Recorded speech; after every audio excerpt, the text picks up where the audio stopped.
Welcome to the Zone Boxing Show Prelims Live. We're on the West Coast in the beautiful city of Los Angeles, California, steps away from Hollywood, where tonight one of boxing's brightest stars takes the stage once again. Ryan Garcia continues his pursuit to being considered one of boxing's best, as the King puts his flawless record on the line against Javier Fortuna. I love boxing. I love the art of it. When I train my hardest. Boxing is the most honest sport.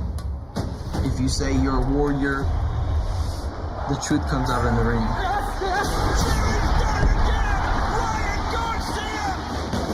I know that as long as I get to the ring, I'm gonna be great. But I can never underestimate anybody. If he makes it hard, so be it. I'm ready for it. Ryan Garcia is being groomed for greatness. Can he do it as he takes on tougher and tougher competition? I'm ready to show the world there's no limit to how good I could really be. I did what I always did.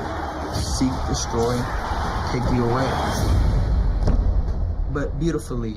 I got the hungrier guy, and I got one of the future legends in boxing, Ryan Garcia. Ryan Garcia versus Javier Fortuna tops the bill at the Crypto.com arena. But before the main card gets underway at 5 p.m. Pacific, we got 3 fights on a prelim card. We kick things off with Miguel Gaona taking on Abel Padilla.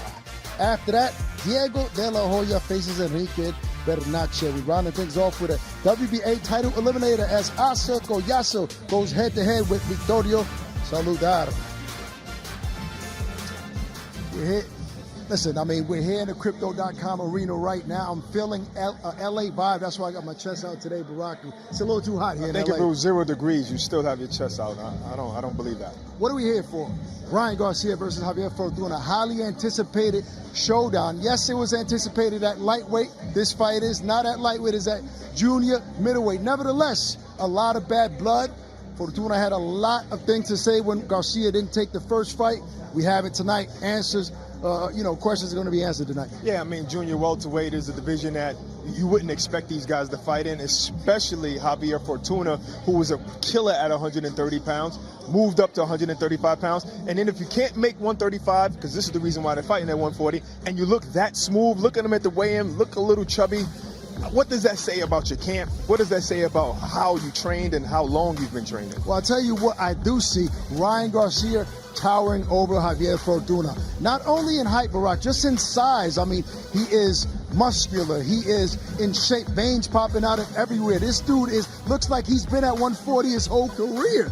He is, and look, they're really friendly, a little friendly over here, a little too friendly for me. I like a little more animosity. He accidentally took his watch. I don't know, got hooked on his watch, and that's what happened. So he's just returning his watch, but it's a Cartier. You got to return the guy's watch. Too many smiles. It's wartime. It's wartime, and I like a little animosity before the fight. But look, Ryan says no mercy. He says it with a smile. He says he needs to knock Fortuna out. He wants to make a statement. He wants to beat him better than Jojo Diaz did. Yeah. He has an opportunity tonight to do so. Yeah, and Javier Fortuna, I don't know if you've seen, but he actually went to Oscar De La Hoya to his face and was like, yeah, I'm going to knock Ryan Garcia out. We'll see. Well, look, he has an opportunity to do that tonight. He's fighting a big guy who has something to prove with a new trainer now. He needs to show that he made the right decision. Yeah, Some people had a bad taste in their mouth with the Emmanuel Tego fight, who survived for 12 rounds. We need a knock, all right? Listen, you guys, I know you guys have questions. You always have questions on Instagram and Twitter. Here's an opportunity to get involved on this broadcast. If you ask the right questions, get on this on Twitter, get on Instagram. You might get your questions answered here live on this show. But we got to get you warmed up, get the show started. We're going to go over our guy, Beto Duran, to start the show off. Thank you so much. Akim, Barack, always doing a great job. Love their show. Beto Duran, Zurdo Ramirez, John Scrappy Ramirez. We're here for you at Crypto.com Arena. Legendary basketball games, legendary concerts tonight. Hopefully Ryan Garcia makes a statement. And Zurdo, what's it like when you come into a building like this? It's amazing. The vibes, the people. It's amazing to be here with all the crowd. Yeah, it'll be a good one. And Scrappy, you're working your way to try to fight in these big buildings. I know you're excited to be my partner tonight. Absolutely. Looking forward to a great night of boxing. There it is. One day I will be here. Exactly. So Scrappy Ramirez, Sulu Ramirez, Beto Duran, and you. Let's look at the tail of the tape for our first bout tonight. Miguel Gaona from El Sereno, which is about 10 minutes away from downtown Los Angeles. 2-0, 1 KO. He's going to open up the bout against Javier Padilla from Caguas, Puerto Rico. He has 3 fights under his belt. He's 1-2 with 1 KO. So that'll be opening up the broadcast. 3 of them coming for you here. Our ring announcer, start off the afternoon, Mark Krisky. Ladies and gentlemen, making his way into the ring right now from Canas, Puerto Rico, let's hear it for Javier Padilla.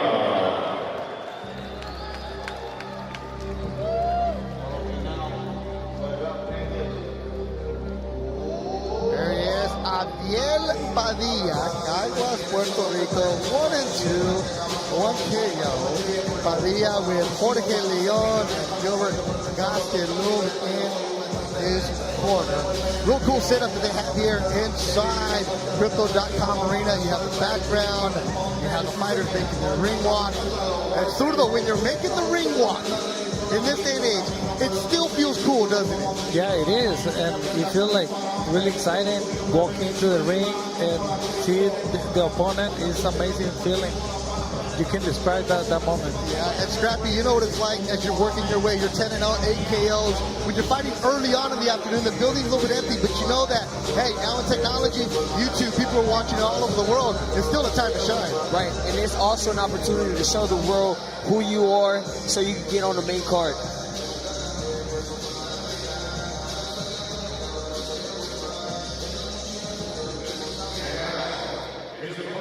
Fighting in the red corner, making his way into the ring, Miguel Gaona.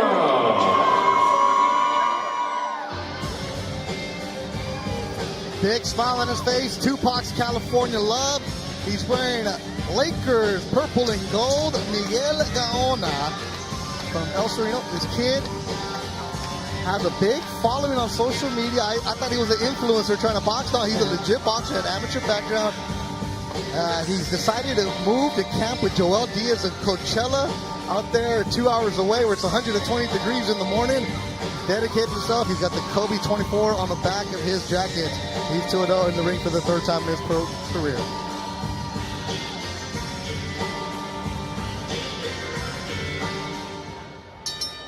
Ladies and gentlemen, we are live at Crypto.com Arena in Los Angeles, California.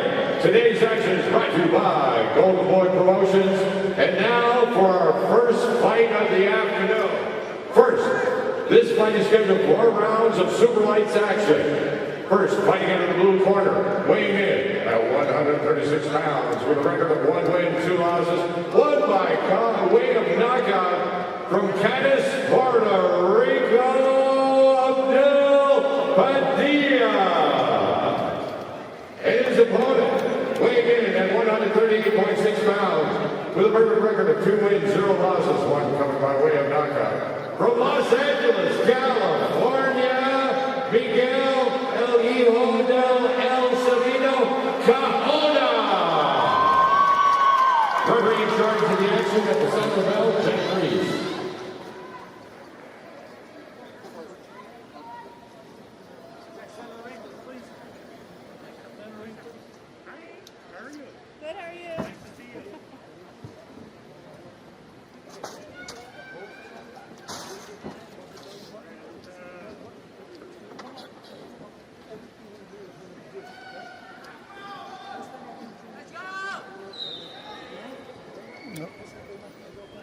Oh, we're ready to go. Longtime referee, veteran Jack Reese will be the 3rd man in the ring for this bout tonight. It's scheduled for 4 rounds in the super lightweight division. This will be a good one between the 2 young men. Gaona came in 138. Padilla is 136. So 4 rounds opening up the bout. Thank you for joining us wherever you may be. 3 fights for you here on the YouTube portion at 5 o'clock Pacific. It'll be Dazn taking over. The 3 of them coming for you right now. 2 southpaws in the ring. Miguel Gaona, 2-0, 1 KO. He's got the purple and gold. And Scrappy, I'm gonna start with you because you recently had a fight in a building where it's quiet. What's it like when you can hear everything? Listen, you don't really, you zone out. And he's locked in. So right now, I know he's locked in and he's just thinking, like, he's laying Body shot to the hook. And that's smart. Putting mental pressure. Another body shot, 2 of them from Gaona to the left side of the body of Padilla. And his corner telling him to stand up, and he beats it right at 9. Jack Reese telling you want to keep going, so Gaona lands 2 body shots here in the opening round. You see the redness on the side. So what do you hurt somebody like that? What do you do? Yeah, I mean, he has to move around the ring, and he need to be out of the distance of Gaona. And if you're Gaona, what do you do? No, keep doing that? Hit the body, yeah. Keep doing it. I think that's it. It's enough for him. I think that's enough. Sort of Padillas in the corner, takes a knee, and he's right in front of you. See a lot of red on his body, and that's it. It counts him out. You're right. Sort of those body shots, you know all about it. Yeah, I know. You go after it. I like it. I like throw body shot, and uppercut too. I like how Gaona came out, real patient, stalked him for 30 seconds, then went to the body. From the beginning, Gaona, he looked really confident. Come to him. Yeah. I mean, it was good. Yeah, Padilla didn't offer much resistance.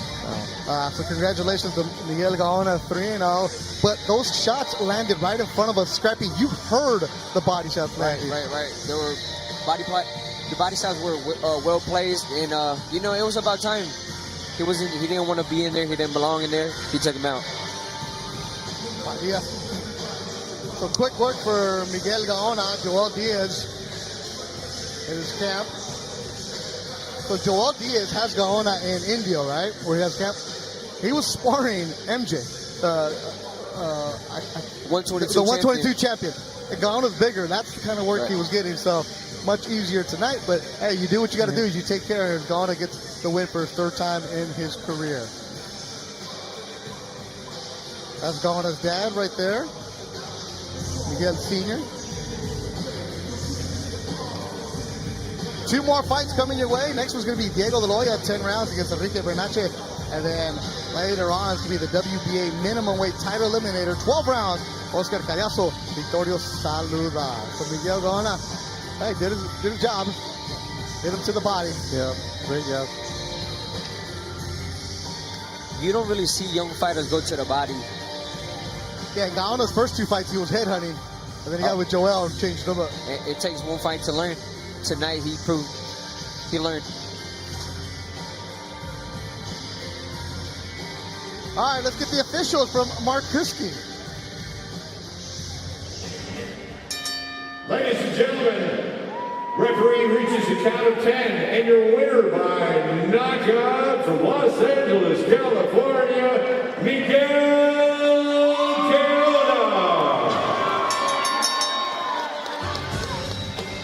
All right, so that's what you got to do early on in your career, right, Zurdo? When you started off in Sinaloa, first couple fights, get out of there as soon as you can, right? Yeah. The first fight that I got in Mazatlan, I was super excited. It was like, dun, let's go. Next one. Let's get going. Yeah, especially when they're only 4 rounders, right? Don't mess around, Scrappy. Get in, get out. Right. Don't play with your food. Get him out. Yeah, so that's right, Scrappy. It's get in, get out. And then you want to just come in, and we're going to be able to talk a little bit longer because we had a little bit of a break here with Miguel Gaona with the first round stoppage of his opponent. But back to you, Scrappy. Not too long ago, you were the guy fighting the 4-rounder, especially at the weight you fight at 115. 115, super flyweight. So that's where I know they tell you, hey, you want to get more experience. Right. But let's look at the story of the fight.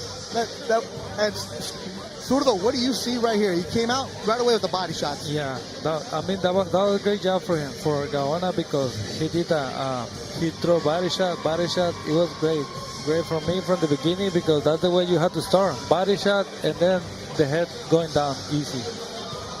For me, as a young fighter, I like to see the patience, and he was patient. Like I said, he came out, spent 30 seconds on stalking him, and then he saw the opportunity, went to the body, and took advantage of it, and went back to the body and ended the fight. So good job, Gaona. Yeah, Miguel Gaona came in, took care of business. A first-round stoppage for the young man. 125 of the first round. Let's go back to Akim Barak, and they got a special guest. Is that Sean Porter I see? Thank you, Berto. Appreciate that. Look, we're standing here with a guy who scored a lot of knockouts with the body, always body attack. He's one of the best welterweights of our era, former world champ, retired, Mr. Sean Porter. What's up, champ? I'm happy to be here, man. I know. Happy to be retired, happy to be able to stand next to y'all and just relax. Are you happy to be 185 pounds solid now? No, are you happy? I wouldn't say he's that heavy, but look, are you tired of people saying, Sean, we want to see you back? Sean, when are you coming back? Are you sick and tired of hearing that? I figured out how to answer that. How's that? So he said, Sean, you got to come back. I said, no, I don't. That ends it. Well, why not? I'm busy. You're busy. If I tell you that I'm busy, I'm too busy to get in the ring, you know what I mean? Yes. So that's how I handle it now. I just tell people I'm busy. Well, you're busy with the Porter Weight podcast as well. Look, we were at a podcast yesterday with you. I mean, love what you're doing. Maybe you're too good at what you're doing in front of the camera, and that's why you can't get back in the ring. And you know you got to cash app us for saying that, right? No, it's not just this, though. It's so many things that I got going on, and it's only a matter of time. I really do believe that being ambitious and living your life to the fullest, and I'm just I'm stacking them one thing on top of another, and I'm trying to actually conquer a few things at one time. One thing you're told not to do when you box is take on other things. So it's like boxing's out of the way. Now I can do 3 or 4 different things at one time. Absolutely. All right, so enough about you. Let's get a synopsis on tonight against Javier Fortuna and Ryan Garcia. Yeah. Listen, Javier Fortuna, please start fast. We need him to start fast. If he starts fast and he forces Ryan Garcia to fight, it becomes a very good fight tonight. I think if he gives Ryan his space and allow Ryan to get comfortable, now Ryan's got to push the tempo and force the offense. Right. And then we'll see how it goes. But I do expect Javier to start fast. I do expect this to be somewhat of a back-and-forth battle. I think that Javier is going to challenge Ryan Garcia. One of the things that people are mentioning is that size difference, right? You're a guy that in every year fights, you're the smaller guy, right? Yeah. What are some of the challenges that were presented your way with guys that know how to use their size? No, but the problem is you were the shorter guy. That's what I mean. You weren't necessarily the smaller guy, though. Fortuna is both, though. You know Fortuna is smaller, shorter, and smaller, though. Well, right? He's got to find out that he's got to figure out the speed of Ryan Garcia, and then you got to figure out what do I need to do to alleviate that speed. Is it that in and out motion that he likes to do, that awkwardness between moving all around? I would implore him to do that tonight because I do think that is something that could work for him. And then, of course, getting to the body, slowing the taller, rangier, bigger fighter down, going to the body, and then he may have some success near the end of the fight. Is that how you would fight Ryan Garcia? Pretty much. Yeah. I can do something that a lot of fighters can't do, which is work from the outside. So I would actually be offense first and make Ryan react to me. But that kind of plays into Ryan's hands because he's a counterpuncher by nature. So I think it's a lot of ways that this fight can play out, but the most exciting way, which is why I'm here for it in the zone, is that it's exciting if Fortuna goes at Ryan and forces Ryan to fight. All right, so you don't need the paycheck. The zone doesn't need a paycheck. He's only here to see an exciting fight. Listen, Sean, you're a former WBC champ. Look, there's no secret. Ryan yesterday said, listen, he might stay at 140. We know that the big fights are at 135, but according to him, his theory, he says, hey, I don't need those belts. Those fights would eventually happen at whatever weight they happen. Is he making a mistake by that statement, or do you agree with him? I got a feeling this gentleman is daring to be a trendsetter. I think he's telling everybody else to come on up here, and it actually is it's intelligent, and I'm going to tell you why. He's going to give himself time to grow into 140 instead of growing out of 135, while everybody else is struggling to make 135, going for the big fights and all the money. Eventually, everybody's going to start doing what Ryan is doing. He's setting the trend. But is it far-fetched?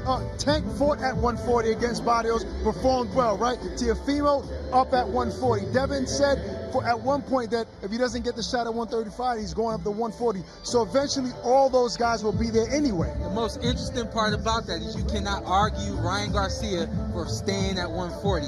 Everybody else is either coming up or has already had some success there. So you can't really argue it. Even me earlier today, I said, why would he stay at 140? The money is at 135. Right. Come on up here.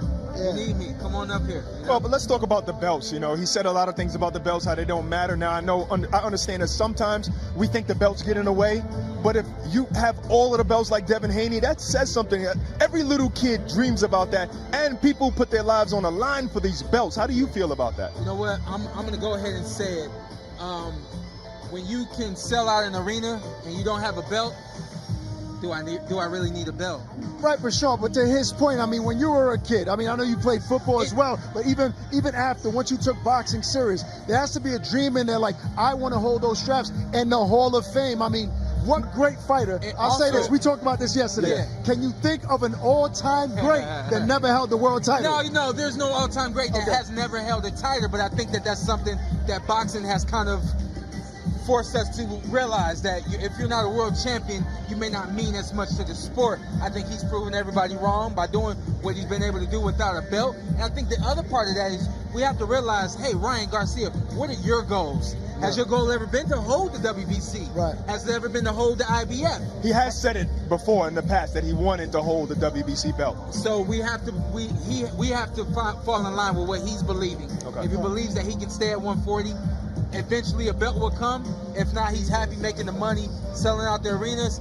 I'm all about the fighter. Do what the fighter wants, and let the rest happen for us. Yeah, because at the end of the day, if you're going to fight these great fighters like he's saying, they're all going to have belts. Great fighters have belts. Yeah, and that's it. well, let's talk about two fighters that had plenty of belts and definitely are all-time greats and will be in the Hall of Fame.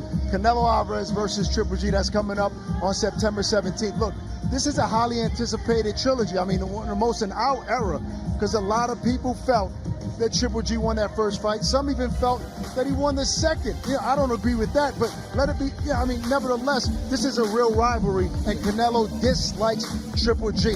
And vice versa. Yeah. And so I'm gonna be honest. When the fight was even being talked about, the trilogy, I'm like, I don't want to see that. Triple G's not this anymore. He's not that anymore. And I sat down and I realized to myself, wow, Triple G's still healthy. Right. Triple G hasn't put miles on since those fights. Right. Canelo has. Canelo's been in some tough fights. Right. Definitely one to count. Right. And then I took a look at it again. I said, wow, if Triple G's just been studying this whole time, that means he's gonna be ready for the test. And so I'm actually a little bit back on boat with making this fight happen, expecting another great fight. The first two were exciting. You know what I say? I say styles make fights. People are saying that Triple G declined. I think no, Derevyanchenko was a different style. He went to the body. He hurt Triple G. But who gives Canelo problems? Triple G. Styles make fights, so it doesn't matter. This should be a tough fight no matter what. Yeah, but let's be honest. I mean, the fact that Canelo lost Super Bowl, that put something out in the air. People said invincibility. This is a fight too right here. This is where Canelo Alvarez fought that Mexican style that Abel Sanchez was saying that he couldn't fight. This is when Canelo Alvarez tracked Triple G down and backed him up. Yeah. You know, most of that fight, which a lot of people were surprised about. Yeah. We saw Canelo make adjustments in the second fight. No secret. And with that being said, I thought he convincingly won the second fight. The thing I want to see most out of this fight, beyond the excitement, is I want to see who Triple G really is. I think that we know who he's been for a very long, or we knew who he was for a very long time, and then we have a perception of who he's been for some odd number of years now.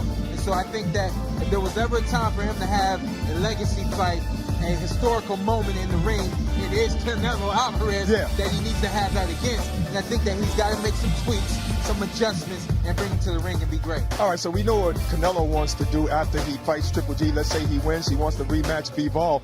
But let's just say Triple G wins. Does he retire with you? You guys go on a boat together or something? Go fishing? I think he should. You know, and again, I'm going to be honest. I said that Triple G is an 04 Olympian. Most you fight maybe 3 quads past your quad. That's 12 years. I've never heard somebody say that. Beyond 3 quads, you're going into 4. I think this might be 5 quads coming up. Wow. If I'm not wrong, 5 quads now for Triple G, and so it has to be now. And then yes, you ride off into the sunset, whether that's with me or not, because I have knocked him a little bit in the past. All right. Well, listen. Look, Sean. Canelo Alvarez, we sat with him a few weeks ago at the LA press conference. He has his eyes set on that rematch with Bivol after beating Triple G. I mean, is that a mistake? He's a prideful guy. He took the loss hard. He wants to avenge that loss, and he only has those two names on his horizon. Yeah. Is it a mistake to already be thinking about Bivol before beating Triple G? Yeah, of course it is. I think that. So here, let's do this with Canelo. Canelo knows exactly who he is as a fighter. He'll look at anybody in this arena right now and say, you can't beat me. I don't need to focus on you. Yeah. And that's where his state of mind is. Right. And he's performed like that all the way up until Bivol. Styles make fights. Right. I think that style, Bivol just had the style. Canelo couldn't make adjustments, is what it is. Coming back to 175, take your time. Give your body a chance to adjust to the weight so that you can be as effective as you need to be against Bivol. I think this first time, his body hadn't adjusted well enough, and he didn't have enough in the tank. And also, intelligent-wise, he didn't have enough. He didn't bring any adjustments to the ring for that fight against Bivol. But no, I don't think it's crazy of him to, and I guess in a sense, look past Triple G because he knows who he is, and I have to salute that. And I always say looking past is kind of like not training hard for the guy that's in front of you, you know. But what about Canelo? You seen the fight. Did you see things he can tweak to possibly get that victory?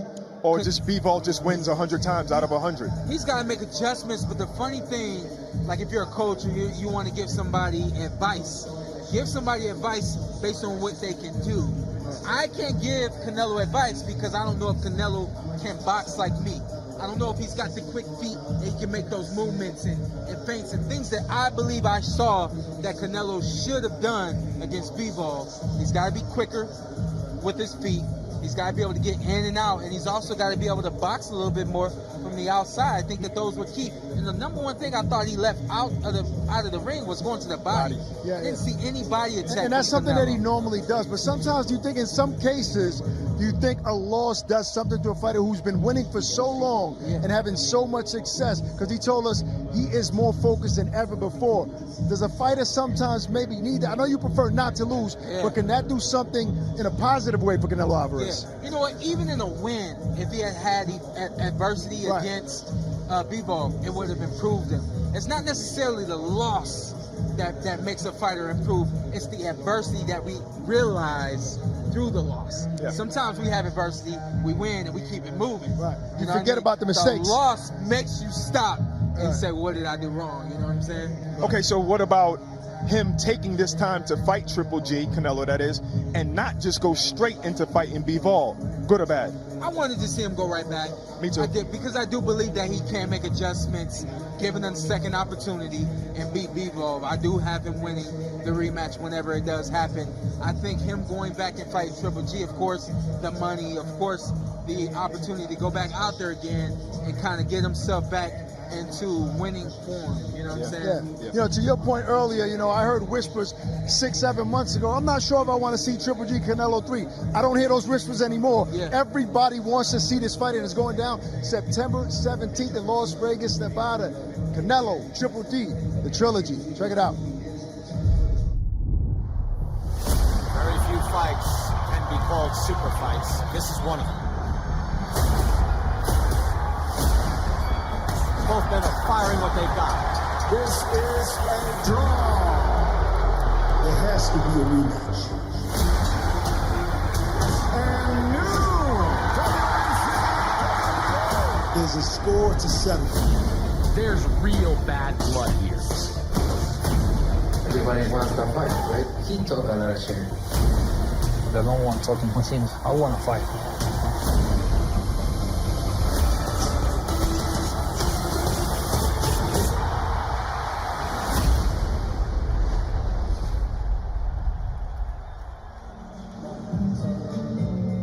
So Sean taught me something. Now, people tell me, you have to do this. So I'm going to tell them, no, I don't. I think I'm going to use her to take that with me. I'm busy. No, I don't. Listen, Sean, man, as always, a pleasure. Friend to the room. Appreciate you taking the time. Looking forward to seeing Sean. Will be on the broadcast later on the main card, doing what he does best. Thank you, Sean, as always.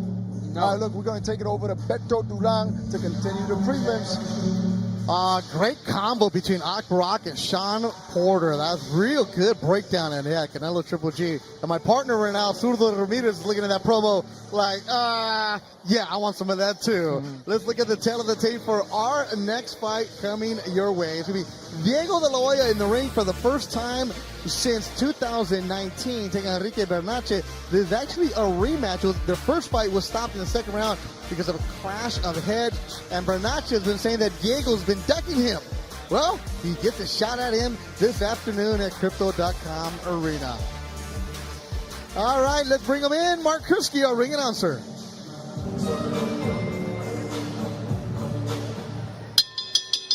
Ladies and gentlemen, now making his way into the ring from Guadalajara, Mexico, Enrique Bernache.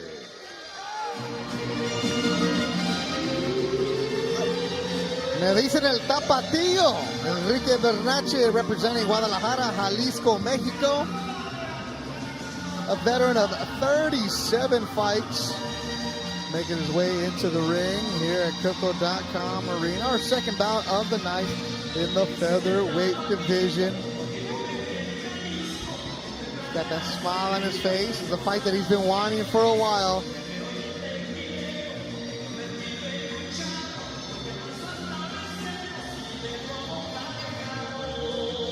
Let's see how bad he really wanted this fight.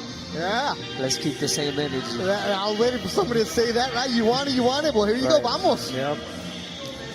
Let's see what he brings to the table. They call him the Tapatio man, so it should be spicy. Checking out the ring, and he's telling the referee, like, it's a little slippery. And he's telling Ray Corona it's slippery. His opponent from Mexicali, Mexico, Diego de la Hoya. And there he is, Dieguito de la Hoya, the 5-year-old walking in with his dad for the first time in his career. Because Diego hasn't fought in almost 2 years because of injuries, because of health issues, and because of the pandemic. So this is the first time that he was saying that his son actually understands what his dad does. So that's got to be a real cool moment, right. Diego de la Hoya, he's coming back again, and he used to be good. He used to be good. I like his style, the way he moved. He was faster, but let's see. Yeah. Let's see. He was a long time out of the ring. His only loss coming to Ronnie Rios, where he got knocked out by Ronnie Rios at one more fight at the end of 2019 in Mexicali. And here he is back into the ring, moving up to a new division at 126 pounds. But it feels really good. But he says really good because he has a chance to have his son with him. So this is a good fight. Our second one of the afternoon here at Crypto.com Arena. I like the shoes. Nice and shiny. Ladies and gentlemen, this fight is scheduled for 10 rounds of featherweight action. Judges scoring the fight, Rudy Berrigan, Fernando Villarreal, and Zachary Young. Referee in charge of the action at the sound of the bell is Ray Corona. First, introducing out of the blue corner, weighing in at 125.2 pounds, with a record of 24 wins, 13 losses. 12 of those wins coming by way of knockout from Guadalajara, Mexico, Enrique Bernache. And his opponent, to my right, fighting out of the red corner, weighing in at 126 pounds, with a record of 23 wins, 1 loss. 10 of those wins coming by way of knockout from Mexicali, Mexico, Diego de la Hoya. Once again, at the sound of the bell, the man in charge of the action, Ray Corona.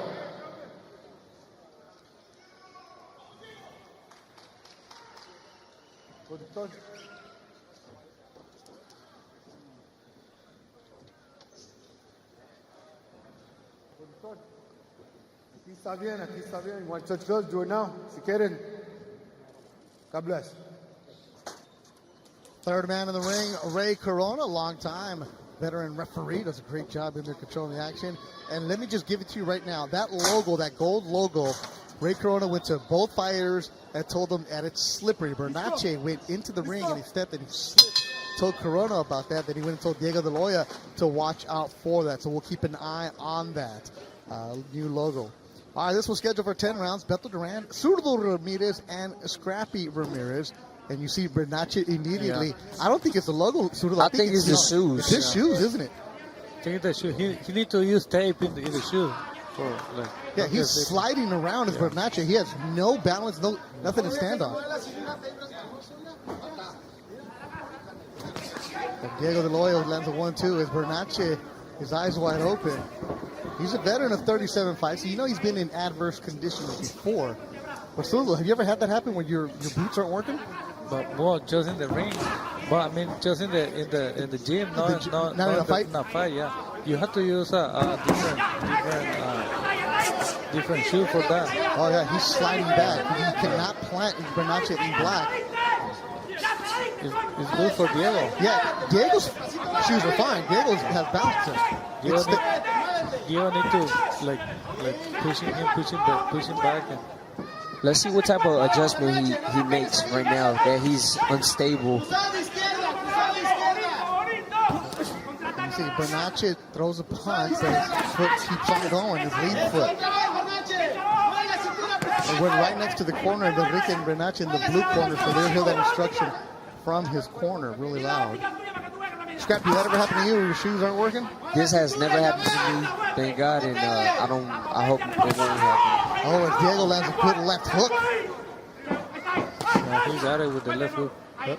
See, Bernacchi goes back, and it's like, I know it sounds like I'm talking about it a lot, but it's a big point. Sort of it is. So when you were in training and that happened to you, what did you do? Yeah. Well, I put tape in my shoes. And at the bottom of the feet? Yeah, at the bottom. Yeah. Okay. Remember, everything starts from the feet. The base is super important.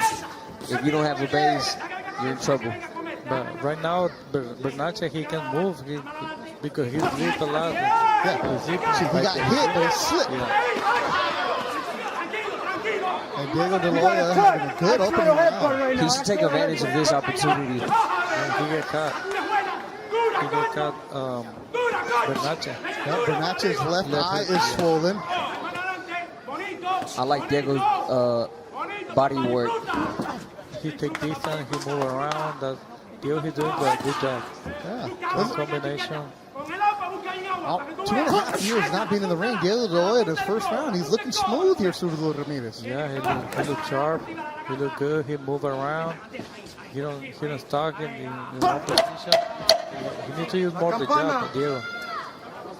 Arana Bell, the timekeeper tonight, letting us know less than 10 seconds to go in the opening round.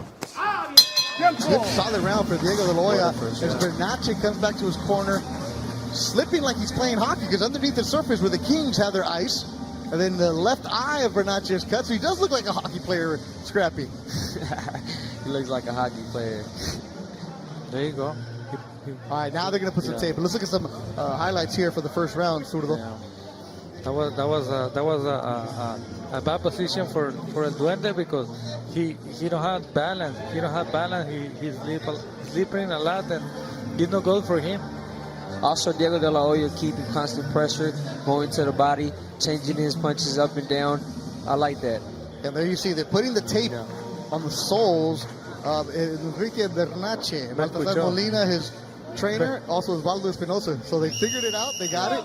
Yeah, me escuchó. He heard you, huh? Yeah, he heard me, and he's good. He wanna have better balance, but Diego, he needs to take distance all the time. He use the jab, body jab, up and down, fin, and throw the uppercut too. He's doing what he's doing. Good pit stop for Bernacchi's corner. It's like a NASCAR race, right? Where they worked on his eye, put some Vaseline, and then they changed the tires. All that good stuff. And now Bernacchi looks a little different, doesn't he? Of course, he looks more confident. But the next round, I think he needs to start using every round the tape in the shoe. Yeah. So every round they should tape it? Yeah. Okay. He should tape it. They need to move more the waist and throw the jab, like up and down. Look. Okay. From Diego De Loyo, you got the snake good skin. body shot. Yes, it was. From Diego.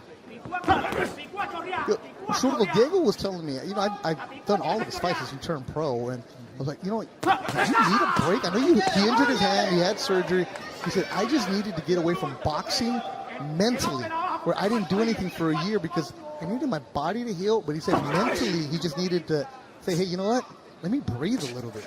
It's sometimes because it's dependent the people, right? Because sometimes you get depressed and you don't want to do nothing involved about boxing, but you have to keep going. You have to keep moving every time and don't get depressed.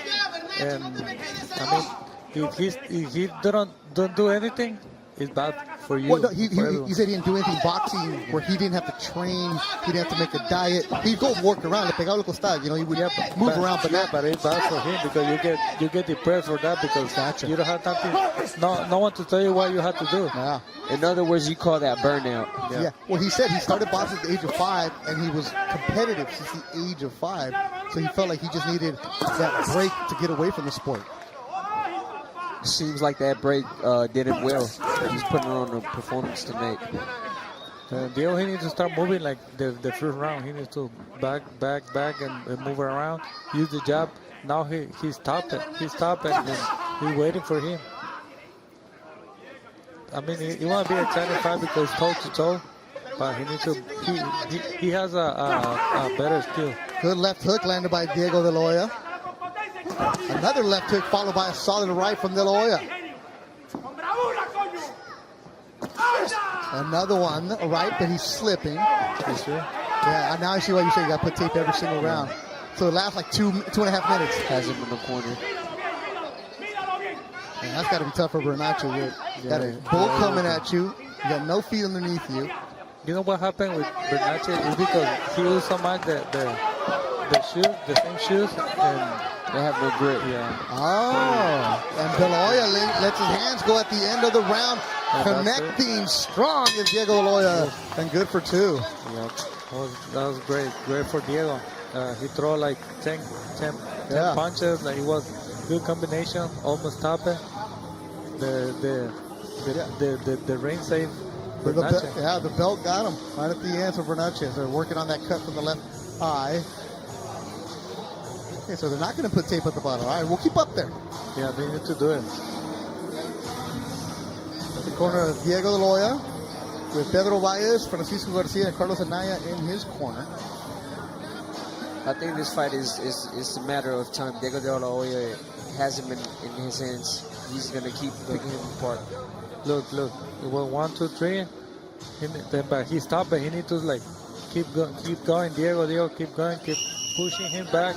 1, 2, 3, 4, 5. Like he did at the end of the round there. Yeah, like that. But he needs to take this time. 1, 2, 1, 2. Jab. He just throw like hook. And hook. Time has been called. The doctor is called in to check out Bernache. Bernache looking at Ray Corona like, yeah, I'm good. I think this is the last round for Bernache. Really? Yes. Why do you say that, Zurdo? We'll see. You just have a feeling? Yeah, I have the feeling that it's the last one for him. All right, we'll see it. It's the third scheduled for 10. And the production truck doesn't like hearing that, man. We got to get a lot of feel. Diego De La Hoya, he wants to come in and be strong and aggressive about it. So I mentioned they had met before, and it was a clash of heads.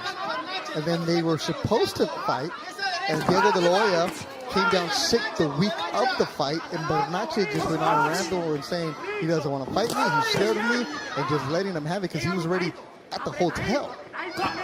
But now he's here. He has to prove that he want to fight, right? Well, here's your chance, Bernache. He didn't throw any punch, Bernache, and then I think they want to stop the fight. Yeah, you hear the corner of Bernache. We hear in Spanish on you need to throw. Diego need to throw like more jab, up and down, 1, 2, yeah, that was good. That was a good 1, 2. He hear me. He heard you, Zurdo. Jab, move around a little bit. Close the distance. De La Hoya with 10 stoppages in his career. Long, very nice by the referee. He is Golden Boy matchmaker. Yeah. His only loss coming to Ronnie Rios, where he was stopped at StubHub Center, Carson. That was a big surprise because Ronnie was the underdog in that, and put Ronnie's career back on track. That was a good left hook from Diego. But he stopped already.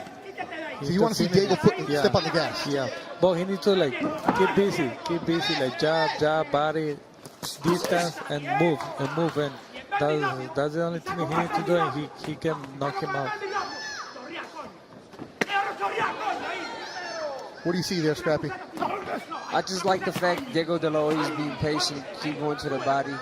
Like, he just got caught with a left shot. Bernacchi counters. That's what happens when you don't respect your distance, your opponent's distance. You get a little too comfortable, you get caught with a shot. 45 seconds to go in the third round. Diego De La Hoya controlling the round. Diego need to close the ring, like close all the distance, yeah.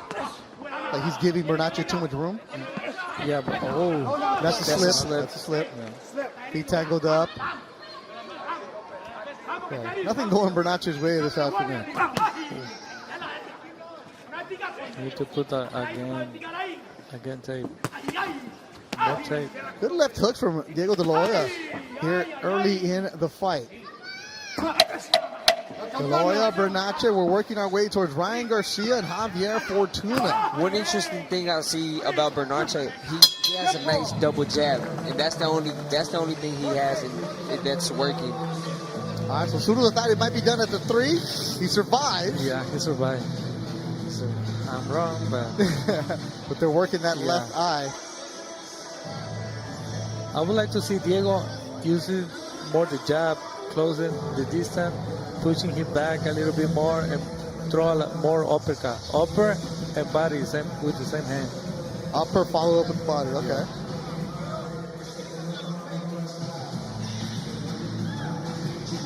Yeah. And Bernacchi, he's not doing anything. He's just like holding him and like surviving the round. Good round for De La Hoya, right, Scrappy? Good round by Diego De La Hoya. That was a slip right there. 4th round. This is the 4th. 4th round, and wherever you may be, if you're on your way to crypto.com, and if you're watching in your car, listening, of course, keep your eyes on the road, or wherever you may be. Si nos están mirando en Mexicali o Guadalajara, saludos a todos los mexicanos, todos los de Chicali. Nice left hand by Diego De La Hoya. Yeah, believe me, I had the same problem there, Scrappy, the first couple times I announced this fight. Well, you know what? Let me just say De La Hoya. De La Hoya. And you hear Bernacchi's corner getting really loud. They feel urgency. Throw it right. One thing's for sure, he came to fight. This man came to fight. Bernacchi lands that left. He sneaks it in there, Scrappy. That's the double jab. That's the only answer he has as of now, but it's only going to work for so long. Diego is throwing the hook and he's throwing a lot of hook and he's taking. You like those hooks? Yeah, I like it. Oh, big right hand from De La Hoya as Bernacchi's in the corner. And his corner's telling him, get out of there. There's that double jab Scrappy was talking about. Answered by a right from De La Hoya.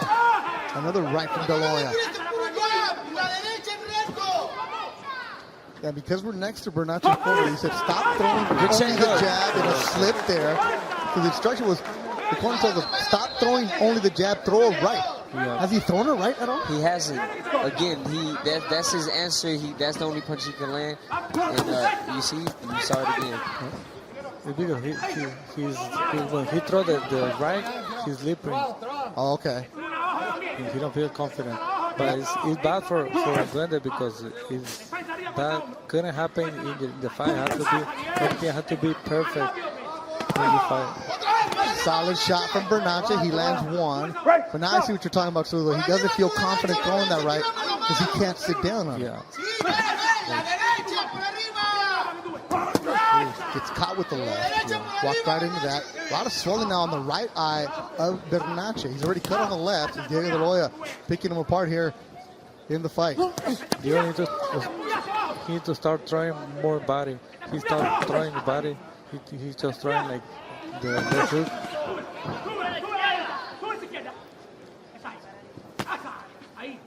You see? Only left hook. He's waiting for a counter. He's not moving. Diego De La Hoya is going to counter him. He's not trying body now. Let's hook from the put that one at a time. This is what you want to see, sort of those the combinations. Yeah, but I want to see distance too. Distance. Close distance. Responsible. And there it is. Ray Corona jumps in and ends it. Okay, Zurdo, you said you want to see the distance to give himself room to work with. Yeah, he did that, and he stopped the fight. Yeah, that's what I say. Like, he need to close the distance, but always put attention.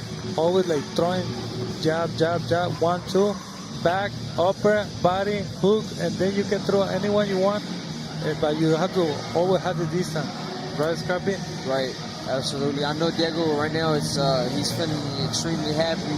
He's back on track.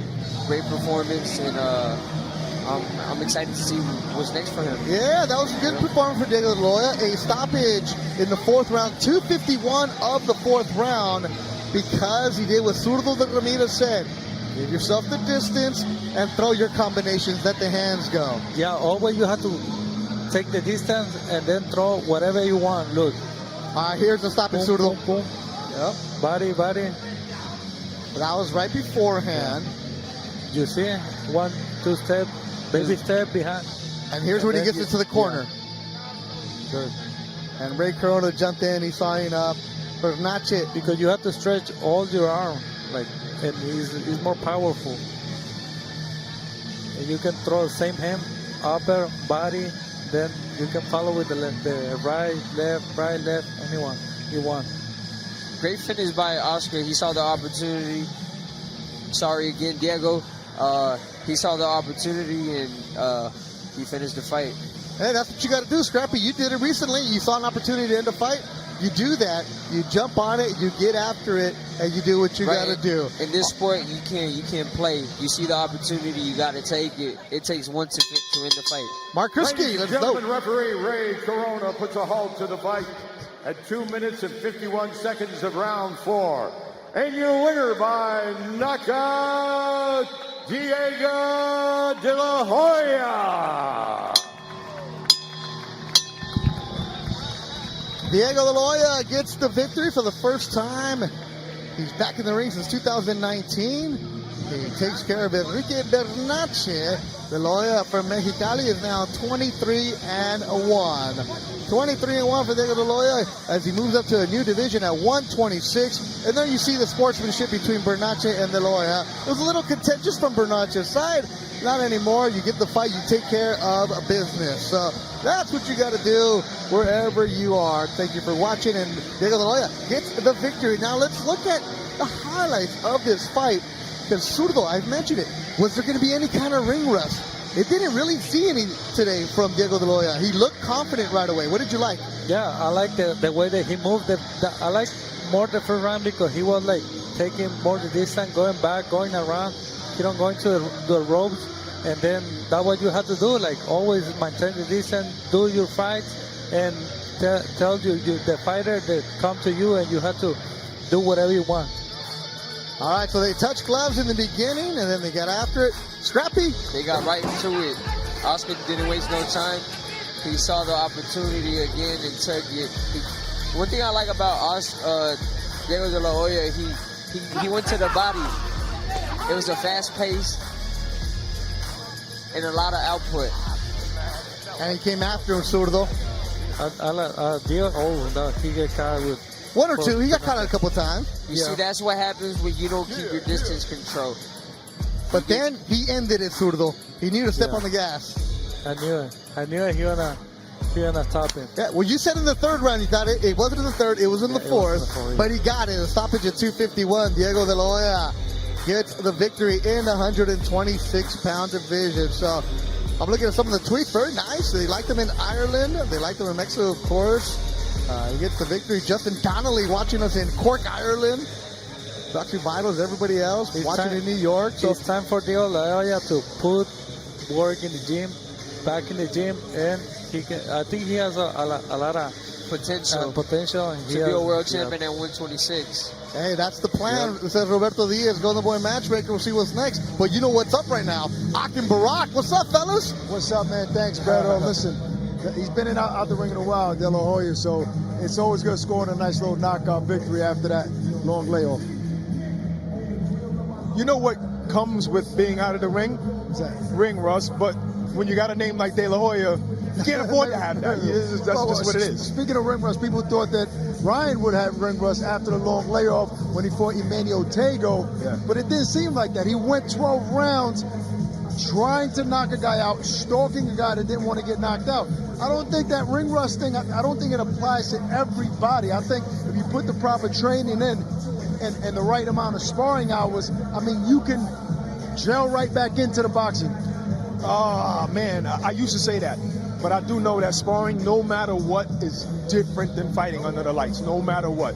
You're going hard sometimes in sparring, but for the most part, you're not trying to kill a guy. Well, I don't know, because we spent some time with Ryan at the gym, at the Gusa gym, and it looks like he was trying to kill guys. No, and he had to take it easy on the guy. You know what I mean? I mean, look, let's be honest. He looked like a killer. One of the things that he was using a lot in that sparring session with his jab, and that's something that will go far against a guy like Fortuna, who is very shorter, less reach. If he uses that weapon, I think he's going to have a lot of success tonight. But we do know that Fortuna knows how to get around that jab. That's the thing. Those who know the sport know Fortuna, knows that he's tricky, he's crafty. He actually has some kind of good defense if he's focusing on defense, but we don't know which Fortuna we're going to get. We also see Fortuna move forward. He did that against Jojo Diaz. Are we going to get that Fortuna against a bigger guy, a stronger guy in Ryan Garcia? Who knows? All right, well, listen, man. You know what we're waiting for in September? Triple G, Canelo Alvarez. We put two series together, super entertaining. The making of Triple G and Canelo Unwrapped. Check it out.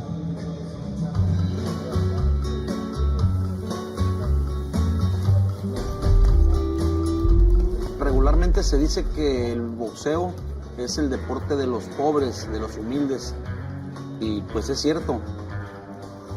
La mayoría de los campeones que hemos tenido son gente de clase media hacia abajo, gente que buscó una oportunidad en el boxeo y se le dieron las cosas. Toda la gente se fija ya cuando tienen los cinturones, cuando tienen los carros, cuando tienen las casas, cuando tienen 1000 cosas que no tenían cuando iban empezando. Pero son años de trabajo, años de sacrificio.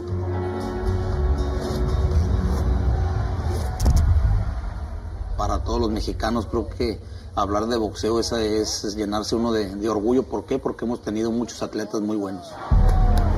Estamos hablando de más de 150 campeones que ha producido el boxeo mexicano. Julio César Chávez, Juan Manuel Márquez, Marco Antonio Barrera. Muchos deportistas que han dado su vida al boxeo y que han ido a todo el mundo y les han levantado la mano, han dejado una huella importante para nuestro boxeo, para nuestro deporte y más que nada para México, y creo que todo eso es parte de que un deportista lo amen en nuestro país.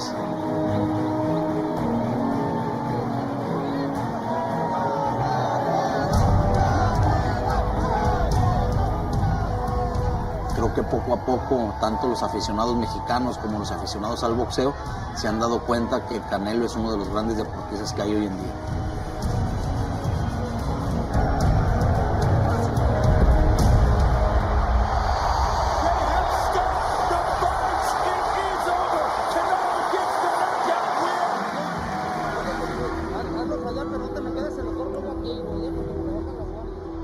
El boxeador mexicano, por cultura, se puede decir, es un boxeador que siempre le golpean bien al cuerpo, que tienen buenas combinaciones, que son buenos para tirar sus ganchos.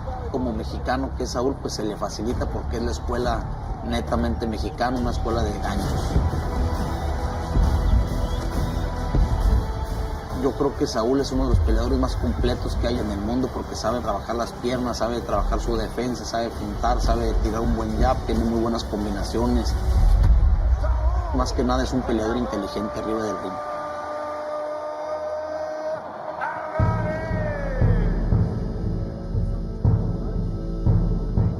El primer día que lo conocí, le preguntaron que como quién quería ser. Y como en ese entonces el campeón mundial era el Chololo, y dice, pues quiero ser como el Chololo. Y el Chololo le dijo, no, tú vas a ser más bueno que yo. Pues al final sí se cumplió la profecía y mira, llegó más que el Chololo.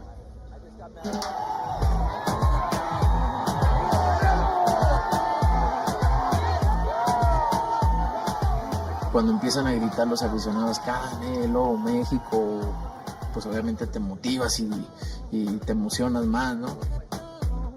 No, muy bonito llegar a la arena y ver que afuera del estadio están los mariachis, está contenta la gente y ver como un carnaval mexicano. Eso nos llena mucho de orgullo. ¿Por qué? Porque venimos de México, venimos a Estados Unidos y es donde realmente se siente el apoyo de la afición y se ve que se está viviendo, como dicen, el sueño americano. Venir a Estados Unidos a triunfar y venir a hacer una fiesta en otro país creo que es lo más grande que hay. The Mexican fans are probably the most passionate and knowledgeable boxing fans out there. They get to the venue early to watch the earlier fight. Very passionate about their own, love to sing, love to dance, love music. In his fight against Abby Yildirim, we had J Balvin perform, who's a huge star. And the ring walk was 7 minutes, right? With fireworks, spectacular going off, and with 40 dancers on the stage. And you can just see Yildirim watching, going, oh no. Los aficionados pues obviamente son importantes para mí, ¿no? Y quiero que se lleven un buen sabor de boca a cada evento que van, a cada pelea, y obviamente que estén orgullosos de lo que estoy haciendo, de siempre poner a los latinos, a México en alto, y eso es muchísimo para mí. La gente, el apoyo que me da es la motivación para seguir mejorando. Esto es por ustedes. Solamente quiero decirle que muchas gracias a todos. De corazón, muchas gracias. Saúl es un peleador ganador. Él se ha ganado el respeto del público, de los colegas. Él quiere ser un ejemplo para todos los mexicanos. Las peleas son una motivación para mí. Siempre me preparo al 100% para ganar. Y más que nada quiero seguir haciendo historia en el boxeo y ser uno de los mejores peleadores de la historia.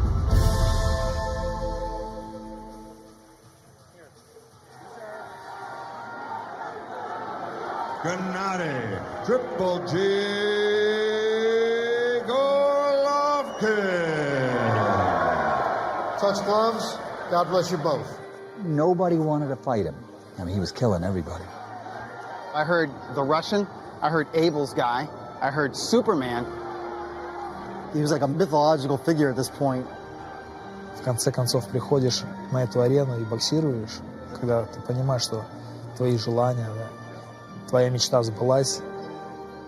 I just wanted to do something big. People were just, are you crazy? You're moving up in weight? But I just wanted to test myself. It was like a movie, man. Son's gonna die, man. He can't see the punches. Всегда хотелось именно раздавить соперника, где-то даже его уничтожить, а не поиграть с ним в шашки. Там. То есть хотелось просто взять и съесть его.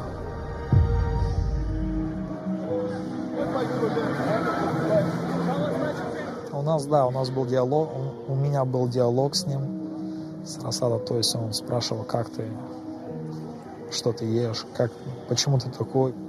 Я сказал, если ты хочешь попробовать, приезжай в зал, то есть и мы потренируемся, и ты узнаешь гораздо больше.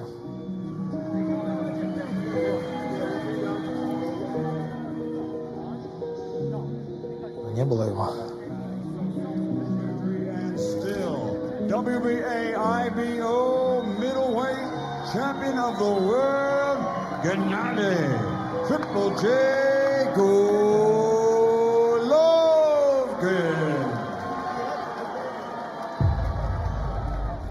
It kind of like brought this attention that, you know, he needed at that time.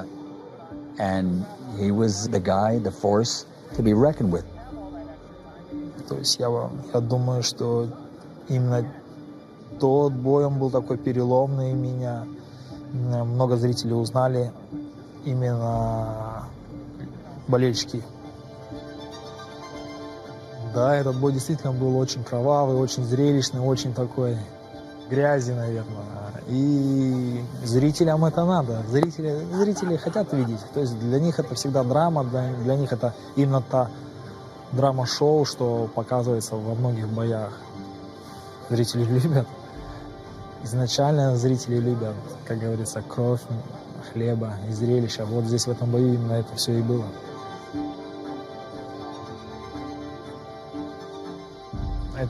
Такие бои нужны, и их надо проходить. И если ты проходишь такие бои так ярко и так уверенно, значит, это говорит о том, что ты настроен на будущее, настроен на дальнейшее, на покорение, наверное, всего мира.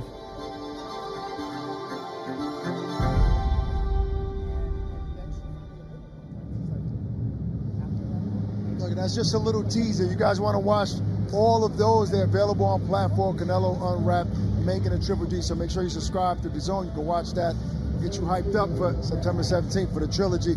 From 2 top pound-for-pound fighters to another 2-division champion, our girl, Seniesa Estrada. Welcome. Thank you, thank you.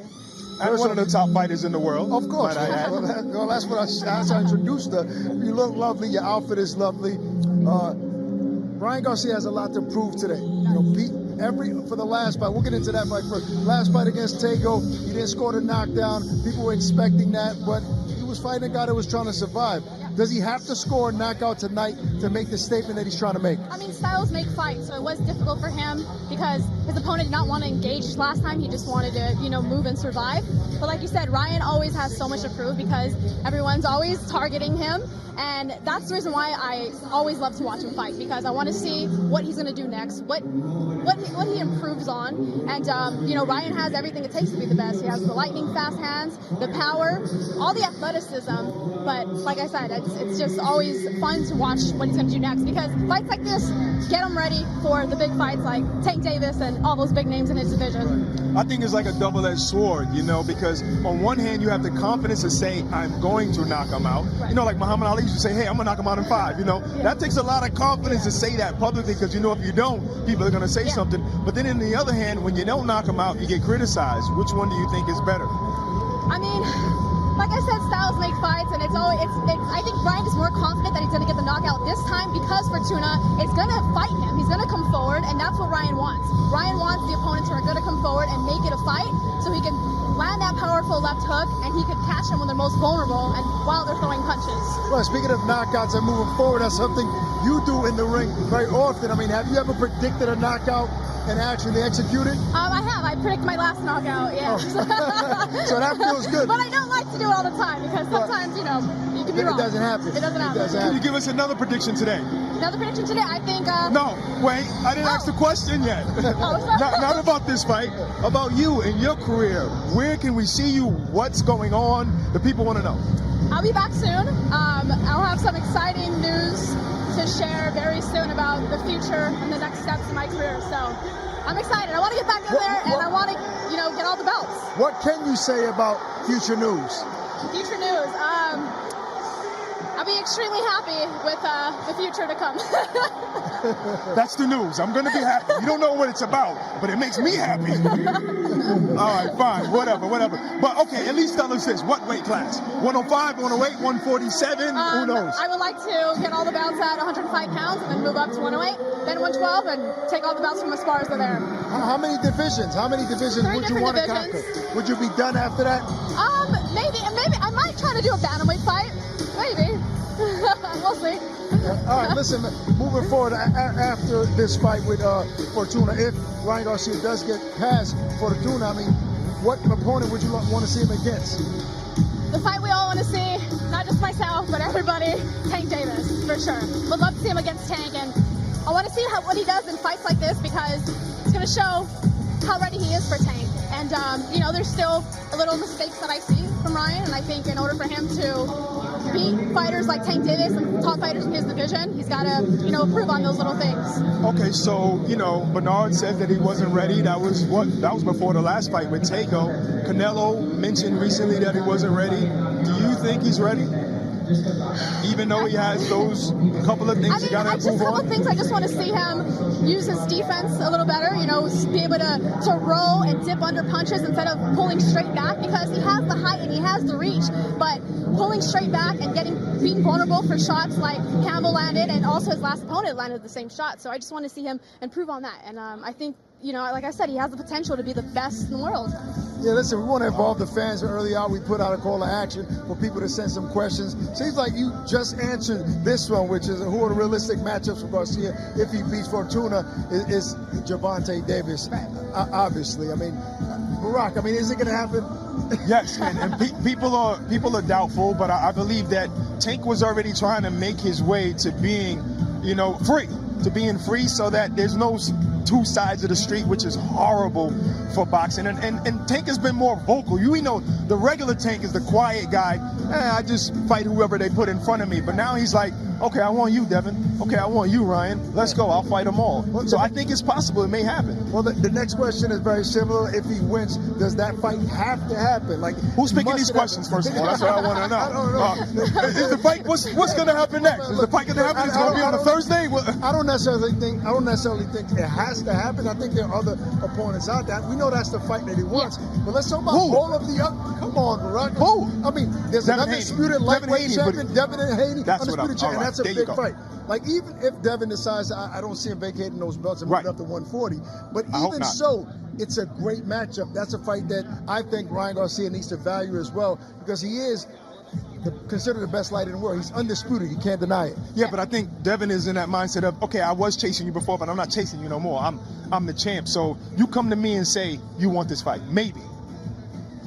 What do you think? You think? I mean, would you, Sinisa? I mean, if you were Ryan, and that's the fight that you wanted, would you just continue to chase that? Because he's been getting criticism for calling people out and the fight's not happening, right? Is he doing the right thing? Would you do the same thing? I mean, yeah, I know he wants those fights. I'm sure deep down he wants them, but there's a lot that goes with it, you know, but promotional things, things that stop it from happening. But hopefully we see that, like you said, it doesn't have to be next, because I'm sure it won't be the next fight, but let's keep talking about it and hope that it's gonna happen soon. Sucks to talk about. All right, let's go to the next week. Will Ryan Garcia's flat feet be an issue tonight? Well, here's the thing. If you've seen him with flat feet before, because sometimes he is flat, he is a little bit flat when he fights. You know what he has that annuls that? Speed. So yeah, he's flat-footed, but if you come in and bow, he catches you out of nowhere. Yeah. Will it be an issue tonight? You gotta, like I said, you know, just.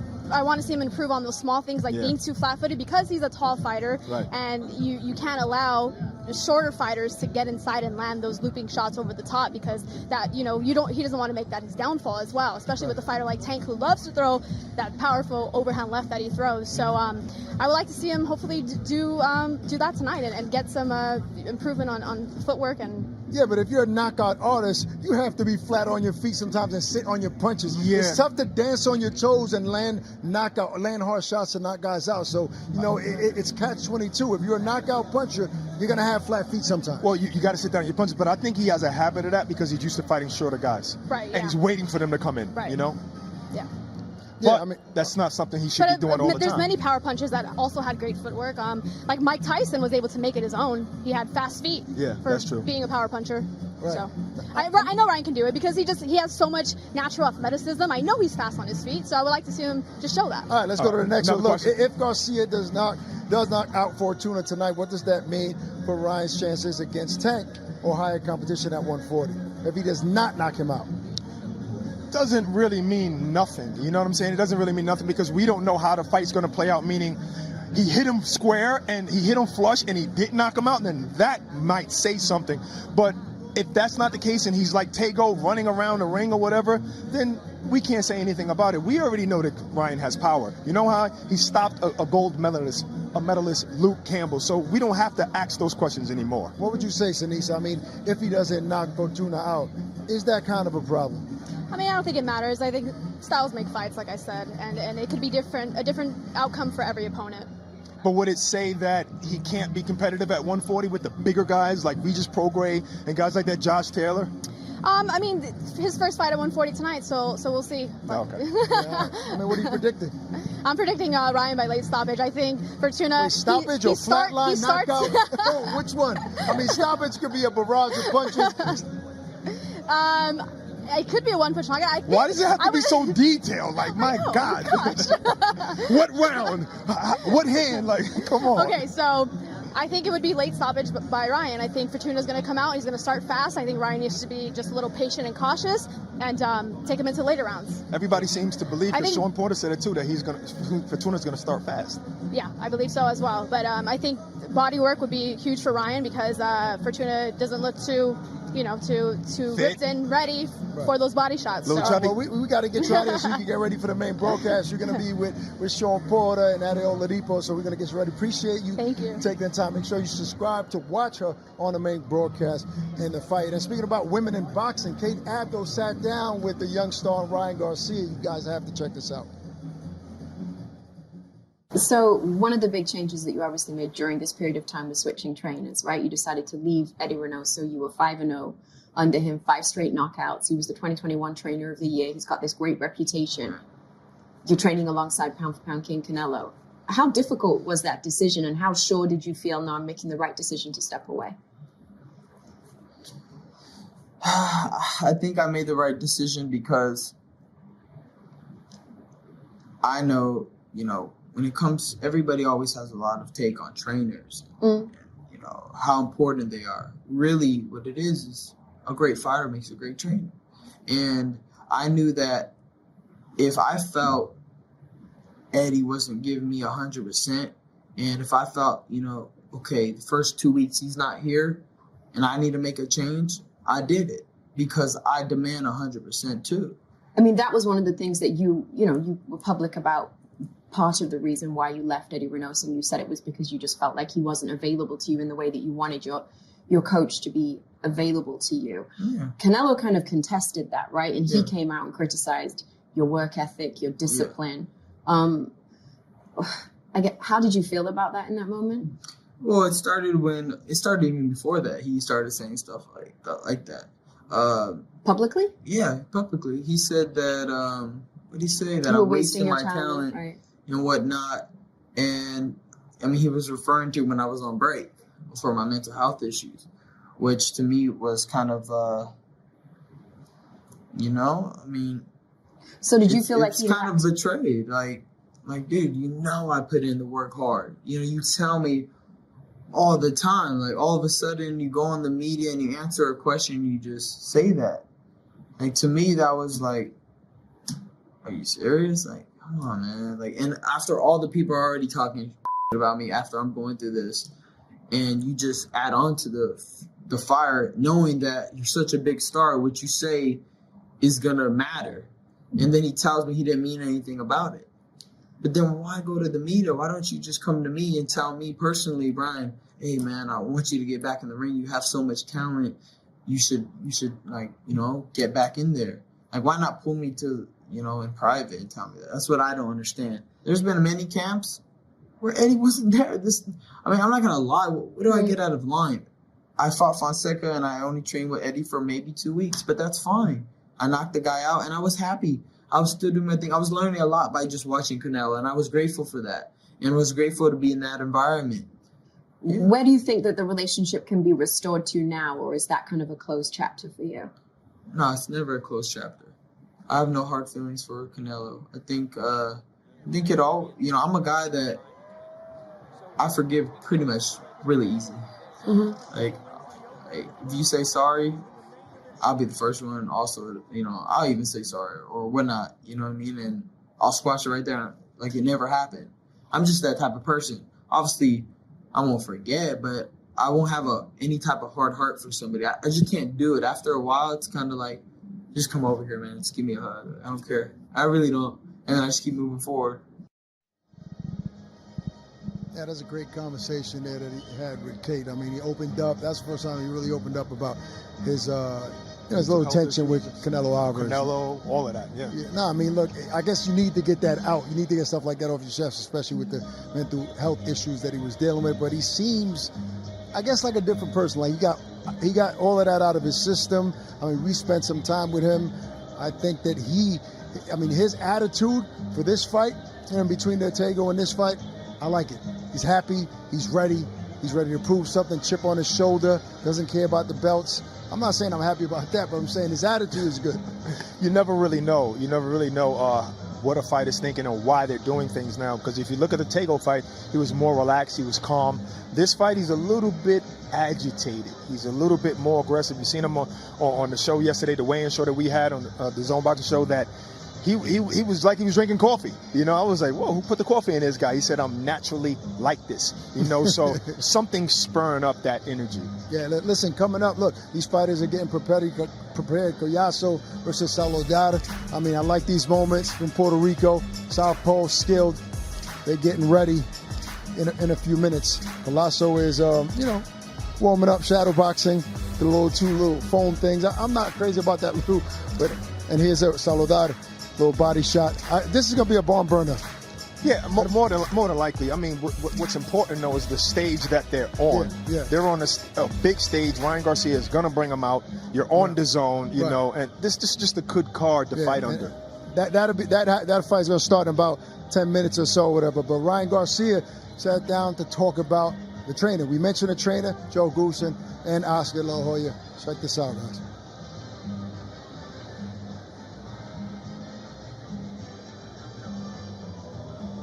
If you want to take your career to another level, you have to fight Ryan Garcia, and it's pretty unique because the situation that Ryan is in, because he doesn't have a world title yet. He's still young. He's on the verge of breaking through, and yet he's the most popular fighter out there. Like Ryan? Why? Because he's really fast. Yeah, he's my favorite fighter. You know, I wanted to train Ryan when he was 17, you know. I thought that much of him, and I was not taking on young kids at that particular time. Anybody that age, that was just an amateur still. All right, we're moving on from Eddie. Who do we go to? And I just thought to myself, well, I did have a great relationship with Joe. You know, at that time, I still remembered it, so it must have been, you know, meaningful. So as I called Joe, it was still the same, great conversations. And to be honest, I stayed in contact with Joe a lot of the times, asking him about how he thought about my fight, because Joe has a very great mind when it comes to boxing and everything else. Ryan's attorney and manager had called me and said, Joe, I need to talk to you. And I said, Lupe, I got to call you back. And he goes, well, you better make sure you do. And that's when he sprung it. He goes, can you make it down to San Diego tomorrow? And I go, well, we made a change in training, and Ryan wants you to train him. And so, of course, I jumped on that. I do know this. He's like an incredible athlete. And he hits harder than maybe anybody pound for pound I've ever worked with. And I've worked with some great fighters. I think I've accelerated my skill level drastically in this camp. I don't know what happened. I just turned the corner. All I could do is point to God how fast it worked. But I know that I'm sharp enough to take on anybody in this division. And I look forward to fighting Gervonta Davis next. And that's who I've constantly said. And people don't like it because they think I'm overlooking Fortuna, but I've been training like I haven't been. So really the truth is I'm not overlooking them. Barack, that's a great piece right there. Look, that's saying a lot. Joe Goosen, who's been around the sport so long, saying that pound for pound, Ryan Garcia is one of the hardest punchers, is the hardest puncher that he's ever trained. That's saying a lot. It is, and he also says that he has the capability to be one of the best fighters of all time and to retire undefeated, which is definitely saying a lot. Now listen, Joe Goosen looks younger than he really is. He looks younger than his career. He's senior to guys like Freddie Roach and guys like that who people respect. So Freddie Roach and those guys respect him, so that is saying a lot. And I think that the biggest thing in getting a new trainer is the trainer feeling comfortable and being happy and feeling more confident. Yeah, I mean, look, he's much more than a denim outfit, Joe Goosen, man. Experience. And that gives a fighter a certain level of comfort. Yeah. Look, Eddie Reynoso is a great trainer. Sometimes you need chemistry. Outside of experience, skill, you have to feel comfortable with the fighter. Like you said, trainer feeling comfortable with the fighter, but fighter feeling comfortable with the trainer. And we spend time in that camp. We said that several times throughout this broadcast, and we see the camaraderie in that gym. We see the level of respect they both have for one another. When Joe says, hey, Ryan, get to this, get to that, there's no back and forth. Ryan knows his business, but at the same time, Joe allows him to be Ryan. He allows him to be playful. He allows him to have family around. But when it's time for business, Joe puts his foot down. They have a great chemistry in that gym. Listen, social media is very important in today's world. It is the culture of our time. Guess what? Ryan is still following Eddie Reynoso. That shows they do have a relationship. They are comfortable with each other. It's just that Ryan was discussing the time. The time really wasn't available for him. Now, just think about it. Eddie Reynoso's name on Instagram is Canelo's team. So maybe Ryan is like, I need my team. I need Ryan's team. You know, that's why I'm training hard for. I should be the #1 guy, and that's probably what he gets with Joe. So they called Joe. Lupe, his lawyer, called Joe, and you know what Joe did? He packed all his denim outfits, moved to San Diego for this pretty boy right here. Well, well, now, they're not in San Diego. You know, they're training here in this part of Cali because we were here a few weeks ago. So he's obviously comfortable with him. Like, this is a little footage of him working with Canelo back in the day, but he's comfortable where he is. And I hope that one day, you know, they can, recently I heard he was trying to reconcile with Canelo, putting out a peace offering, the olive branch to Canelo saying, I'm cool, and I hope the same can happen with Eddie Reynoso. Both guys can wish each other the best. Ryan went, yesterday said that, look, he'll love to invite Canelo over to the fight. He'll get him tickets if he needs to. He'll like to go to his fight. So there's progression here because a few weeks back, before the Bivol fight, he told us he wasn't going to the fight. Now, him saying that he will go to the fight, well, and he wants Canelo to his, that's saying a lot. He was saying that he wouldn't go to the Bivol fight because he felt like that would look like he's trolling. And then he actually lost. So I think it was best for him not to go. But more importantly, I think he looks up to that legend, and he would rather have that legend's blessing moving forward. Well, I think regardless of what trainer he's with, he's definitely one of the most exciting fighters in boxing, in all of boxing. Electrifying, explosive, and this is the reason why 10 seconds. And from his own words, Ryan Garcia. Ryan Garcia is being groomed for greatness. Here goes the first. Oop. I stunned him. Garcia closing in now. Boom. That's all she wrote. Good night. But I'll tell you the story about this, okay? I'm Ryan Garcia, and this is the best 10 seconds of my career. I'll set the scene. I'm in the locker room, and I always play worship music and always talk to God before I step in the ring. I don't do anything else. As I was doing that, I felt an aura just come over my gloves, and just a feeling of knowing. You understand what I'm saying? The feeling that I knew I was gonna knock him out. And as I knew that, I was already praying for him to wake up because I didn't want him to be asleep forever. So I came out, I was feeling good in the ring. I shoot my shots, I'm landing them at ease. He's throwing punches that are out of range. I'm continuing the pressure without putting too much pressure to make it sloppy, and I didn't want him to be too worried. So immediately I went into a defensive position to try to invite him into a shot. Right here, he's throwing a shot that he knows he shouldn't throw. And for that split second, he's vulnerable to get knocked out because he won't see the shot coming.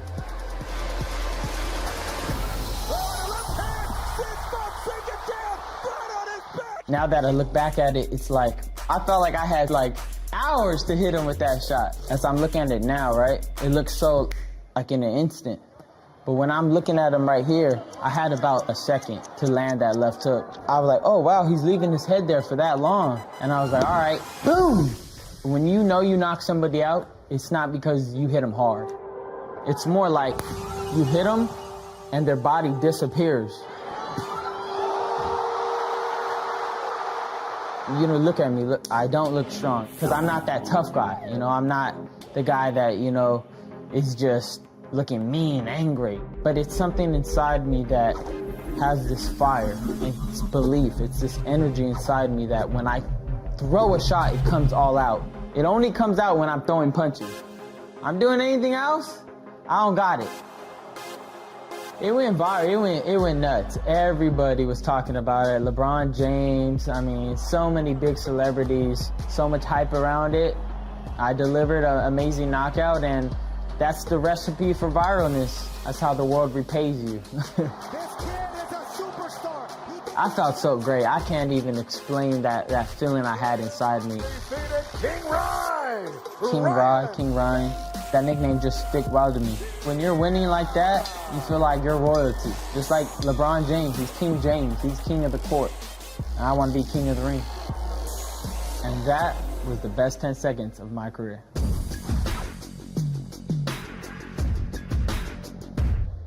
All right, that's a great piece. Listen, Collazo and Saludar, they're done warming up. They're ready to get into that square circle and get it popping. So we're going to shoot over to our guy, Beto, to get the final fight on the prelims done with. Great job, Akim Barak. Thank you guys so much. Great features on Ryan Garcia, who's the main event tonight, taking out Javier Fortuna. But right now, a good one. The WBA minimum weight title eliminator, Oscar Collazo de Villalba, Puerto Rico, in only his 5th pro fight, had the opportunity in a big one tonight against former champion Victorio Saludar from the Philippines. It should be a good scrap coming your way right now. Our ring announcer is Joe Martinez. He's ready to bring the fighters to the ring. Well, ladies and gentlemen, we welcome you back to Crypto.com Arena as we now enter into the final bout of our preliminary action scheduled this afternoon in Los Angeles. And first to make his way to the ring in this 12-round WBA minimum weight title eliminator from the Philippines, here is Victorio Saludar. Oh, you hear that song right there? Get you fired up, Zurdo Ramirez. This song right here makes me want to go run some miles right now. Yeah, Scrappy Ramirez off the run. shows up. There it is. Saludar coming from the Philippines. Mish rocking the Laker cap. His trainer with the Dodger cap. Former champion. I think it will be an interesting fight because he's a title eliminator, and Collazo, he can become the faster champion. Yeah, in Puerto Rico. In Puerto Rico history, yes. That'd be crazy. Yeah, he can make history if he can get past Saludar. A good scrap coming your way. And his opponent ready to make his ring walk into the red corner from Puerto Rico, Oscar Collazo.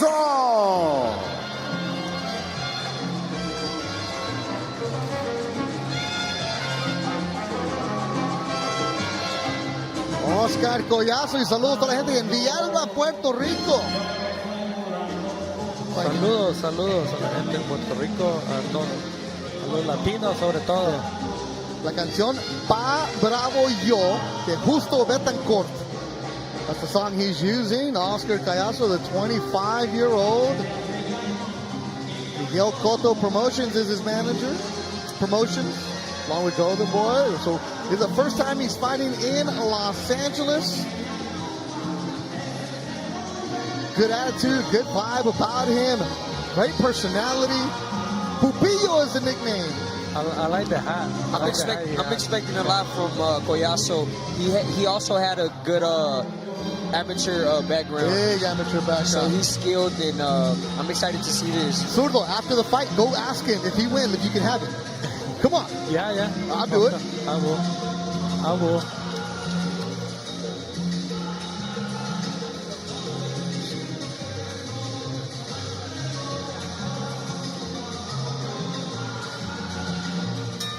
And now, once again, ladies and gentlemen, we are set to go 12 rounds of action. This scheduled for the WBA minimum weight title eliminator. It is brought to you by Oscar de la Hoya's Golden Boy Promotions in association with Cotto Promotions. Sanctioned by the WBA, the 3 judges scoring Raul Caiz, Ray Detseco, and Pat Russell. And when the action begins inside the ring, referee in charge, Sharon Sands. Introducing to you first, fighting out of the blue corner, wearing red with gold. He weighed in officially 104.2 pounds. In 26 professional fights, his record stands at 21 victories, 5 defeats, 11 wins coming by way of knockout, presenting the former two-time world champion from Polomolo, Philippines, Victorio Saluda! And across the ring stands his opponent fighting out of the red corner. Wearing black and yellow, he weighed in officially 105 pounds. In 2019, he captured Pan American gold. As a professional, in 4 bouts, he is perfect.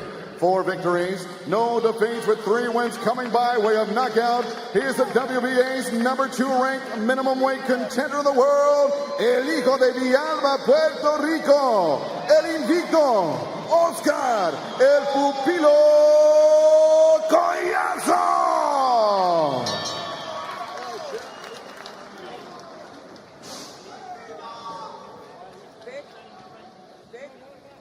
Come on, Vic. Come on, Vic. Oscar. All right, gentlemen, this is for the WBA minimum weight title eliminator. I expect a good clean fight. Here's the belt line. Keep the punches up. Touch gloves. Come out at the belt. Thank you. Sharon Sands, the third person in the ring today. Always good to see Sharon inside the square circle. We're underway. Beto Duran, Zurdo Ramirez, and Scrappy Ramirez. And with you, ready for this one between Oscar Collazo, Victorio Saludar, Patrick Russell, Raul Cay Sr., and Ray Danseco, your judges. Collazo, the southpaw with the white gloves. The Filipino is Saludar in the red. And Collazo, step up here in his 5th fight, immediately pushes back Saludar. Both of them came out the gate pushing. 105 pounds, the minimum weight. Collazo is 5'1".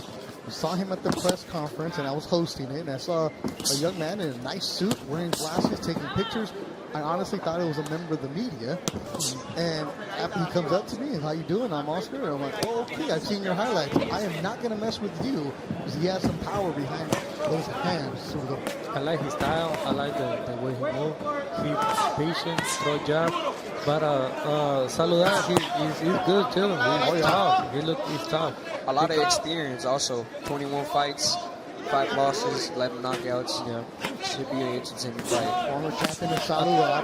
And I think all the Filipino guys, the fighters, is like they try to become as a champion, as a many times. That's the role model. Yeah, it's like all the Mexicans are Chavez, right? Yeah, Chavez, yes, of course.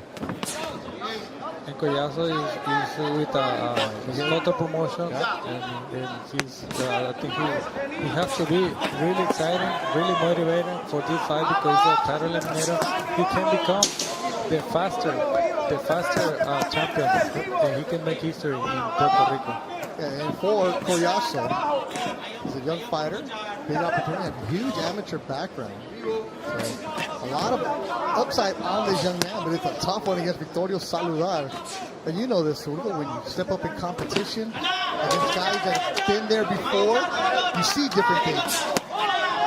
That from Saludar that throws a different angle. Yeah. Saludar, he taking with the right hand. Collazo, he needs to move to his right a little bit more. He needs to like go around, and he needs to go forward, closer, because the other guy, Saludar, has more distance. That's the voice of Zurdo Ramirez. Scrappy Ramirez is 10-0 in his own right with 8 KOs. What do you like so far? You got seen, he just switched stance. He perhaps saw something, but went back to southpaw. Saludar in the red. Saludar, he's waiting for him to throw the right hand, is taking the distance, and throw the right and hook. For Collazo. Collazo going to the bottom here in the first round. Final seconds of the opening round. It's scheduled for 12 in the WBA minimum weight title eliminator. Great first round of boxing. Yeah. Back and forth. Especially for a young man like Collazo going 12 rounds. Completely different attitude, right, Zurdo? Yeah, Saludar, he started like slow, but now he's taking the pace, and he's taking punches too, and he throws a lot of punches. and it was a really good start for both of them. I think it was even for me. For Collazo, that's Juan de Leon, Carlos Ortiz, Felix Collazo, and Ramon Rivera in his corner. Scrappy, what'd you like in that first round? Just Saludar being patient and countering every time Collazo steps in. I think Collazo needs to jab a little more and not jump in with the jab. Every time he jumps in, he gets countered by Saludar. So throw some feints, smoke. But do you see Saludar? He throw 1-2 right away. 1-2. Before was like 1-2. It take a little time, but now it was 1-2, and he changed the rhythm. Yeah, he take it. He changed the rhythm, and he take it the Collazo. He take that right hand. Miguel Cotto Promotions is on the side of Oscar Collazo in Villalba, Puerto Rico, where he's from. And for him to be in his 5th pro fight, an opportunity. Obviously, in the minimum weight division, you can move faster. Just like the flyweight division, you can move faster if you're talented. And Collazo definitely that with a big amateur background. Collazo utilizing his footwork, window shop, trying to see any openings. You see the feints with the jab. And Saludar very confident. I saw his social media accounts and flying over, looking good. And he's a veteran fighter. Zurdo, you know this way, as you're moving up in your career, when you're the younger guy and you're going up against former champions, they're not intimidated, right? Because they know what to do. So if you're the up-and-comer like Collazo, what does he have to do to control this fight? Saludar, he's doing good. Collazo, he needs to put everything that he put in the preparation, right? And he need to going forward a little bit. He need to move the head, move side, move the footboard too, and close the distance. Saludar, he's confident right now. Look. Yeah, he seems very confident. Right? He should be. He's been here before. He has a lot of experience too, Saludar. Let's not forget this is a 12-round fight, so you gotta set the punches, and perhaps the game plan is to take it to deep waters and then get to work. As you see, Collazo being defensively responsible, using a lot of footwork. And we're in the corner of Saludar, so you're hearing the Tagalog. Body work, good by Collazo, the right hand. That's the combination you were talking about, Zurdo. Yeah, you need to throw body and not body. That's the way that you want to take it. Also, what I see is Collazo's just putting mental pressure, so that means Saludar is punching. The only way to keep him off is by punching, and sometimes that's a technique to take him to deep water and get him tired. But you see, Saludar, he only looking for the right hand. Collazo bleeding from the nose with 28 seconds to go in the second round. The Filipino fighter is a tough out. He's very confident, landing his shots here in the second. Collazo needs to move the head a little more. Head. And he needs to throw body, the right into the body, and the uppercut with the left. And close the ring, close and get the distance. Good pressure. Solid left by the Puerto Rican in white. Look at you got me on that one. Yeah. What a round. Yeah, it's starting to heat up here. We're working our way towards Ryan Garcia and Javier Fortuna at the top of the hour. Dazn takes over with Ty Grisham, Sergio Mora, Chris Mannix. And that's going to be Ricardo Niño Sandoval taking on David Jimenez. Let's look at some of the replays from that second round between Saludar and Collazo. You see the blood from the nose. Yep. Zurdo. Yep. But that was Collazo. He threw a body shot. That was good. But he needs to move when he got down and then gone up. He needs to throw the hook, like right there. Move the waist, jab, and the left to the body too. One thing I noticed about Saludar, he's panic punching a lot, but it's working. He's punching at the same time Collazo steps in. But one thing, is that going to last throughout the rounds? That's my question.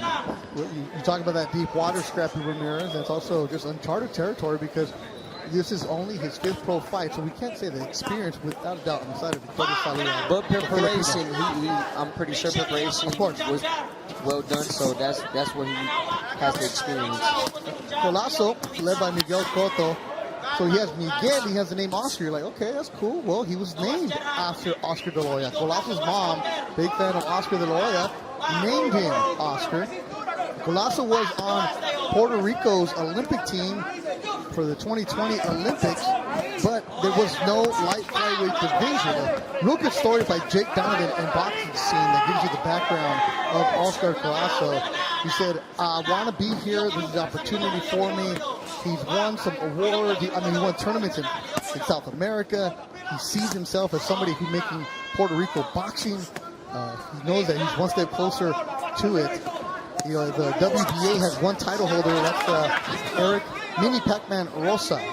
And that's the target of Colazo, then maybe a shot at a WBA super champ, Neil Trong, who's 23-0. So good job by Jake Donovan in Boxing Scene, giving us the breakdown of who Oscar Colazo is.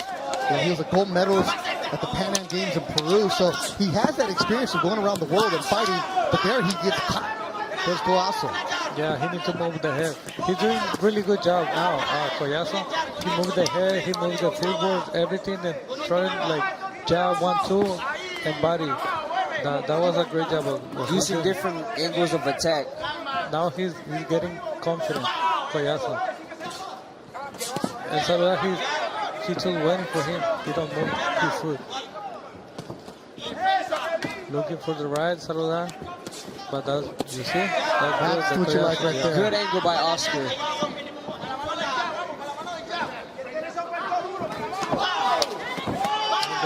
Nice shot by the Filipino. That's the price you pay when you stay in front of your opponent and you're seeking to gas him out. Sometimes you take unnecessary shots, but there's a reward at the end. 30 seconds to go in the 3rd round. Starting to pick up between former champion in Victoria Saludad and the Puerto Rican Oscar Colazo. Colazo is doing better here, confident.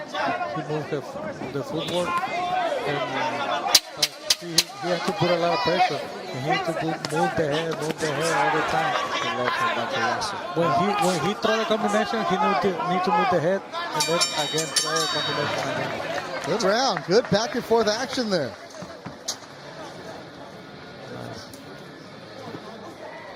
Beto, let me tell you, the lightweight division is getting active. There's a lot of good fighters in those weight classes, and this is one of them. Yeah, the minimum weight is what we're watching right now. The lightweight division at 135, Ryan Garcia, the main event tonight. But the 105-pounders going back and forth. And then after this, the next fight is going to be the flyweight division. 112-pounder, Ricardo Sandoval, David Jimenez. But there you see Saludar knocking his shots, taking his time. You know, the experience, you can never say enough about that, right? So it just helps you so much. No, but Colazo has a lot of experience. Yep. He has a lot of experience. But that's what I say. He can become the faster. He can make history in Puerto Rico. And that's what they're trying to do. But first, he's got to get past a very tough Victorio Saludad. Saludad coming off a split decision loss to Eric Rosa in December. That was a fight in Dominican Republic. Colazo, in his last fight, he took care of Pedro Villegas in a 3rd round stoppage, also in December. Good body for Colazo.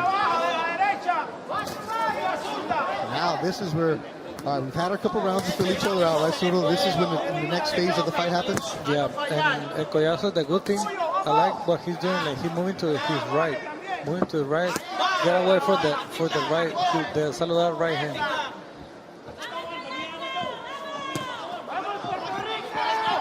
Saludar turned pro in 2013. Victory. Suffered a technical decision loss in his 3rd pro fight. And after that, he's been on a roll. Body shot. I don't think Saludar liked that body shot. He also goes back, hits him with the left, moves him back against the ropes. Good combination. Uppercut landed by Collazo, the Puerto Rican. Having a strong first half of the fourth round.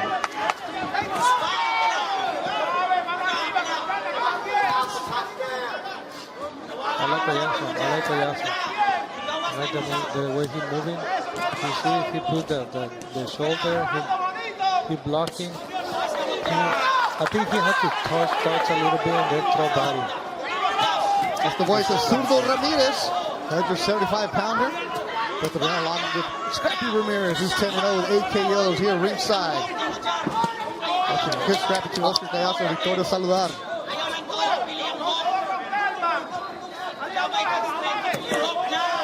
Oscar's showing no respect. Well, you can't, right? No, but I like it because the pressure's on, you know? He's not stepping back. He's staying busy with the jab and foot feinting. He's always doing something. Yeah, but Saludar, he don't have like too many plans. He just tried to throw the right hand. I think Saludar is the type of fighter, he's more of a, in situation, he reacts. You know, he's not planning, he's not trying to set up. He's more in the moment type fighter. As in Oscar, he's actually planning. He has a purpose, you know. There's a purpose with every move, every punch he's throwing. Yeah, because he's so slow, but now he's he's cutting the ring, jabbing. Distance. Moves off to side. I like it. I like it. Nice. I like what he's doing. Yeah, Saludar gave him a look like he got me there. Good fourth round for Oscar Collazo. Great round. Yeah, good one. That's the way Zurdo likes it. The crowd's like it. I'm pretty sure they're liking it in Puerto Rico. There he is. There he is. Puerto Rican legend, Miguel Cotto. Man, the battles he's had over the years. One of the best to ever do it, man. This man inspired me, and you know, I'm looking to do what he did, and even better. I used to grow up watching YouTube, his videos, motivation, fights. When he fought versus Margarito, he was the first one. He was great. Yeah, he likes it. I mean, you're not going to get expression from Cotto. I'm pretty sure inside he's feeling, yeah, this is good. That's how Miguel Cotto is. Cotto Promotions did a good job. How do you feel that Collazo's doing right now, Zurdo? I feel good. He's doing a great job. He picking the pace and keep put a lot of pressure to Saludar. And he starts low, but now he's like I said, he's picking the pace and move forward. Everything I love what he's doing. He doesn't look like a fighter who's only had 4 pro fights. No. Okay. I mean, he has a lot of experience for an amateur, but it's different in professional, right? But he looks like he has a lot of experience. It looks like he's figured out Saludar. Yeah, he has the answers to his style already. He's just in front, being defensively responsible again. I like the foot feints by Oscar. That's really changing the timing for Saludar. You said the foot feints? Yeah, the foot feints. What is that? You foot feint, you make him think you're about to jump in, you know, and that's he's making Saludar throw a reaction, you know. He's looking to counter, but you make him think you're gonna attack, but you're not attacking, you know. That's changing the tempo, you know. That's throwing smoke. Yeah. That's a thinking man right there. What kind of stuff you guys work at a brick house? Always. The gym you guys are there? And the funny thing is you put a lot of pressure in the fighter because you back and forth. If you don't know where you're going, right? and which punch you will throw. He's slowly breaking it down. Collazo is starting to pick up the pace here in the 5th round. Body shot from Collazo. And Saludar defensive. And Collazo sees the shots coming now. Saludar dropping his hands a little bit. Body work again. Defensive is Saludar, and finally gets away, but not for long. More body work from the Puerto Rican Collazo and White. I love it. He smells blood. He's not getting off of it. You can't with this, Zurdo, right? You see this? Get on him? Yeah, you have to put a lot of pressure. He needs to throw more body shot, move the head, It's easier said than done, you know. When you do a lot, it's a high pace. I know Oscar is digging in and he's a little tired, but you know he wants to get the job done. But he's putting a lot of pressure, mentally pressure to Saluda, because he's moving forward, back and forth, throw punches, body punches, up and down. You don't know where he's coming. 30 seconds to go in the 5th round. Good action here at the Crypto.com Arena in downtown Los Angeles. Main event tonight, Ryan Garcia, Javier Fortuna. Right now, the Puerto Rican and the Filipino putting on action for the crowd. And thank you for watching wherever you may be. Saludos a todos que están en Puerto Rico. Mabuhay. Those watching us in the Philippines. Good body work at the end. Scrap. Good action, back and forth. We've already had victories for Miguel Gaona and Diego de la Hoya on the card. And at the top of the hour, it's going to be Ricardo Sandoval taking on David Jimenez, the WBA flyweight eliminator. Sandoval, El Niño from Rialto, California. Jimenez from Costa Rica. Pura vida. And he's undefeated. And after that, there's going to be the WBA super featherweight eliminator, Lamont Roach Jr. taking on Angel Rodriguez from Colombia. That's 22-1-1 against 20-1. And the co-feature tonight, Alexis Rocha coming off a big knockout of Blair Cobbs. He takes on Argentina's Luis Verón. And of course, the main event, Ryan Garcia and Javier Fortuna. And it's going to be a star-studded affair.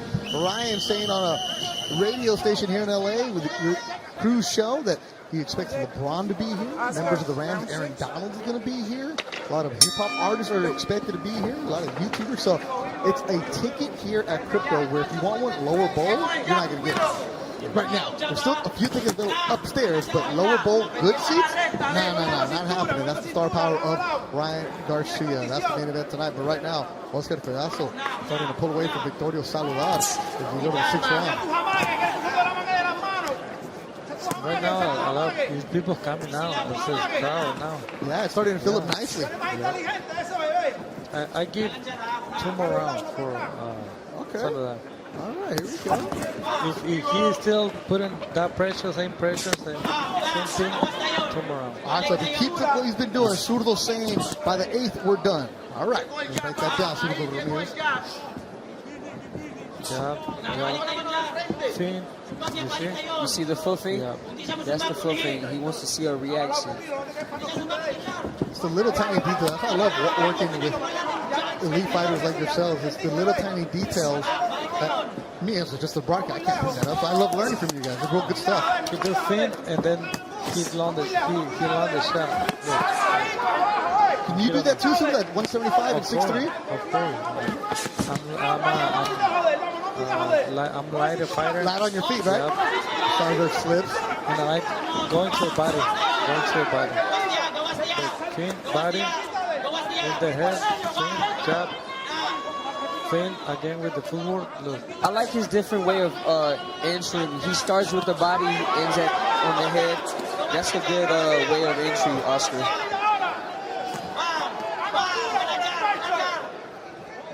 I don't know what they say, but you heard the jab. Throw the right, they say. Yeah, that's the corner of Saludar. Right. He's not throwing much this round. He's slowly breaking down. I said this before. He's taking him to deep waters, and he's executing the game plan. The game plan was to take him to deep waters, break him slowly, and you guys see him. He took some shots, but that was part of the game plan. Collazo's nose is bleeding in the 2nd and 3rd, and they stopped that. And now he's starting to control this fight. Moving Saludar back. So he's controlling all the fight right now. He's controlling, I like what he's doing with the footwork. Is the thing that I like the seal of the fighter when has a good footwork and throw combination and be patient and don't get hit. That boxing, it's like an artist. Ooh. Stay responsible. Stay responsible. Body. He's human. They hear you, Zurdo Ramirez.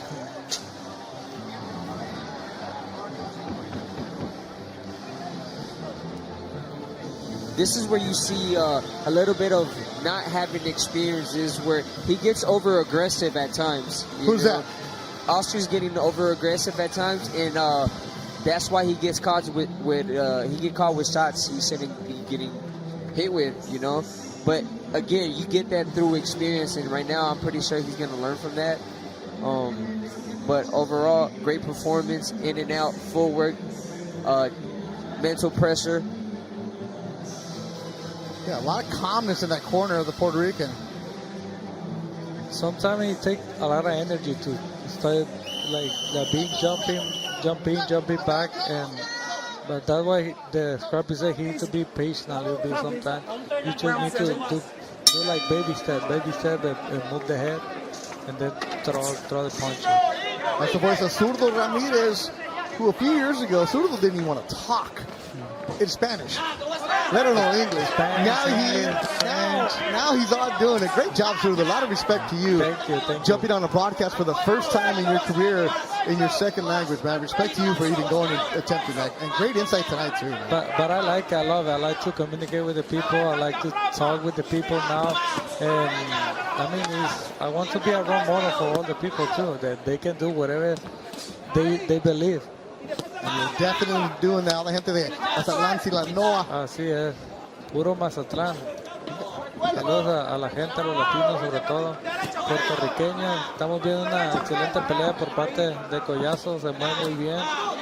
Está moviendo la cintura, se quita los golpes y está creando el cuerpo. He's doing that right now. Here's Collazo. Moving around. Body, he needs to throw body too, again. He's slowly to the body. He needs to like close the ring. It looks like Saludar is taking the deep breaths in the ring too, right? Yeah. He gets hit, then he takes a breath. Yeah, but sometimes you need to know where you are, like in position of the ring. Like sometimes that body shot got him. Saludar, the delay effect. He didn't go down, but they're going to count it as a knockdown. As Saludar, the body shot to his left side was delayed, and he caught him. So Saludar with the standing 8. Collazo jumping on it. Oh, and a left from Collazo. More body work from the Puerto Rican in white. Attacking the body. That's the plan. Is Collazo. Saludar's trying to cover up. And Collazo goes down. Saludar answers back. He hit him with the body shot. So the first time in his career, Collazo goes down. So Saludar, desperate, answers back. Yep. That's what I was telling you earlier about not being experienced, being over-aggressive. You pay the price. So how does Collazo answer back, going down for the first time in his career here in the 7th?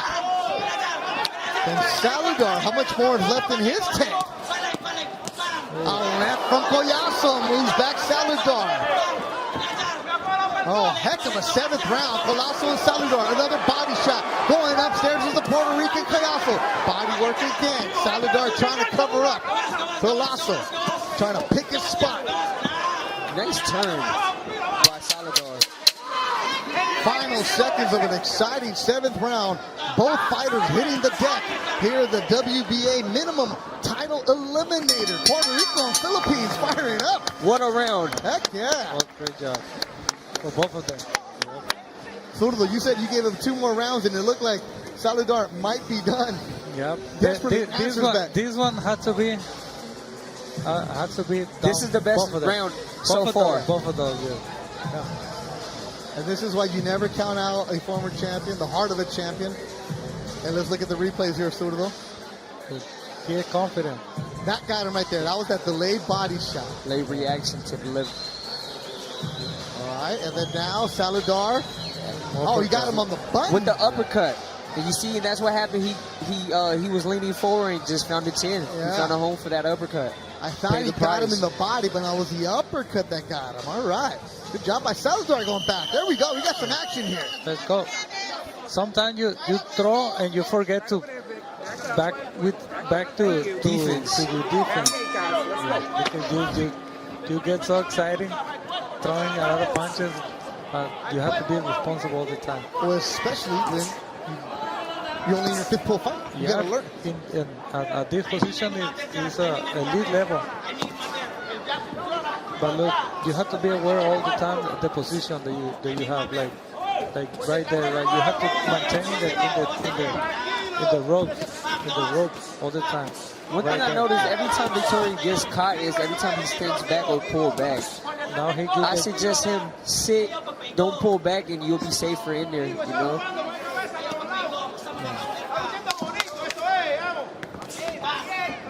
Right there, he has to maintain in the ropes and throw, get the distance all the time.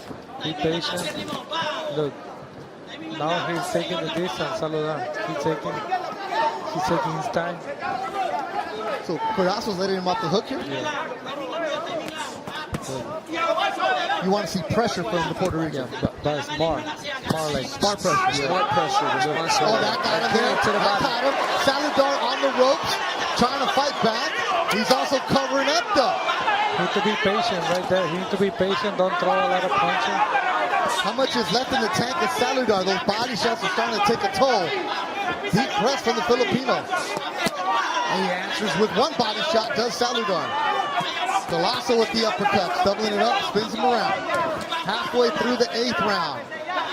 Collazo need to do feint and throw body punch. So feint and throw the body, okay. Right there. Wrong body shot. Like that, be patient. I like to call that throwaways. Those are throwaways. Yeah. You touch, make him think you're going up top and surprise him to the body. And that's what he's doing right now. And here, we can hear the punches landing hard ringside. The body shots from Golasso starting to take a toll.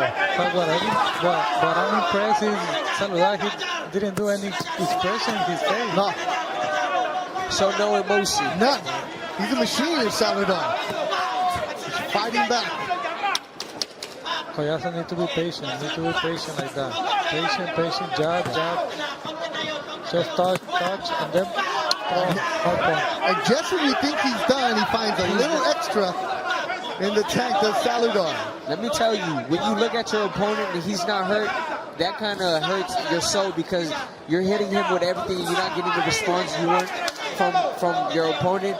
That might put some fear on you. And he's showing no emotion. Look, he's fighting back. Saludar, he's hurt. But he's fighting back, Zurdo. Another solid round. You see, he gives the space. He gives the time to breathe. He gives the time to breathe to Saludar. That was great. What a round. One more? You give him one more? Yeah. All right, Zurdo. My prediction is going all 12. What a round. It's a back and forth. That was the delayed body shot. Oscar keeps going to the body. I think he might stop him to the body. I mean, he found a home for that left hand. You can see the left side of Saludar's body. He's getting bruised up. As we said earlier, I've seen a lot of touch up top and going to the body by Oscar. And I think he's going to continue to dig that right hand to the body. He's found his answer to the body. He's been successful, dropped him twice.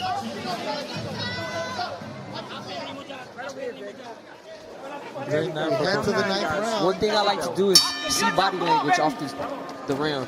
Check the body language.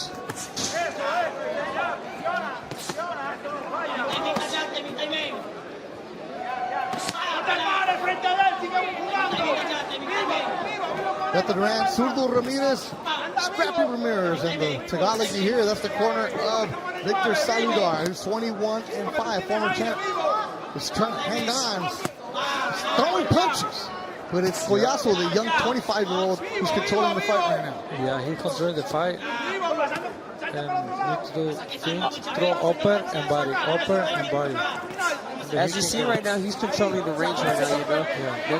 Nothing too slick out, just jab, controlling the range. But Collazo, he's slowing down now, and it's good for him because he needs to think. The way that he can throw a punch and cut and not get cut. And sometimes you don't need to throw a lot of punches to put a lot of pressure, mentally pressure to the fighter. Just move, getting closer, and cut the ring.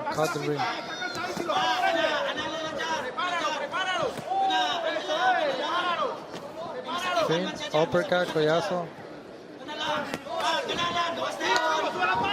There you go. You can hear the instructions are picking up, getting a little louder in the corner of the Filipino Saludar. I think he landed a home for that left hand again to the body. We're in the 9th round. Young Oscar Collazo has never been this far. The most he's ever fought, 6 rounds. That was in 2021. He's fought 3, 2, 6, and 3.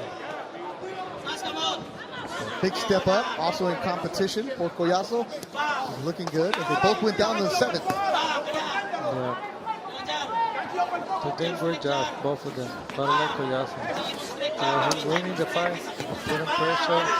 He need to be responsible all the time. Where he at. They throw a lot of punches. Yeah, they do. They weigh 105. They can throw a lot of punches. Welcome to the minimum weight. Yeah. I don't want to be box record now. I don't want to be Dan Canovio and his squad.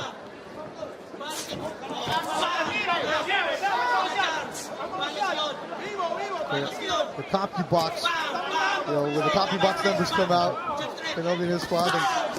And, good shots landed by Collazo. 2 good rights. I think for the judges, it has to be hard for be a small weight class and they throw a lot of punches, right? Yeah.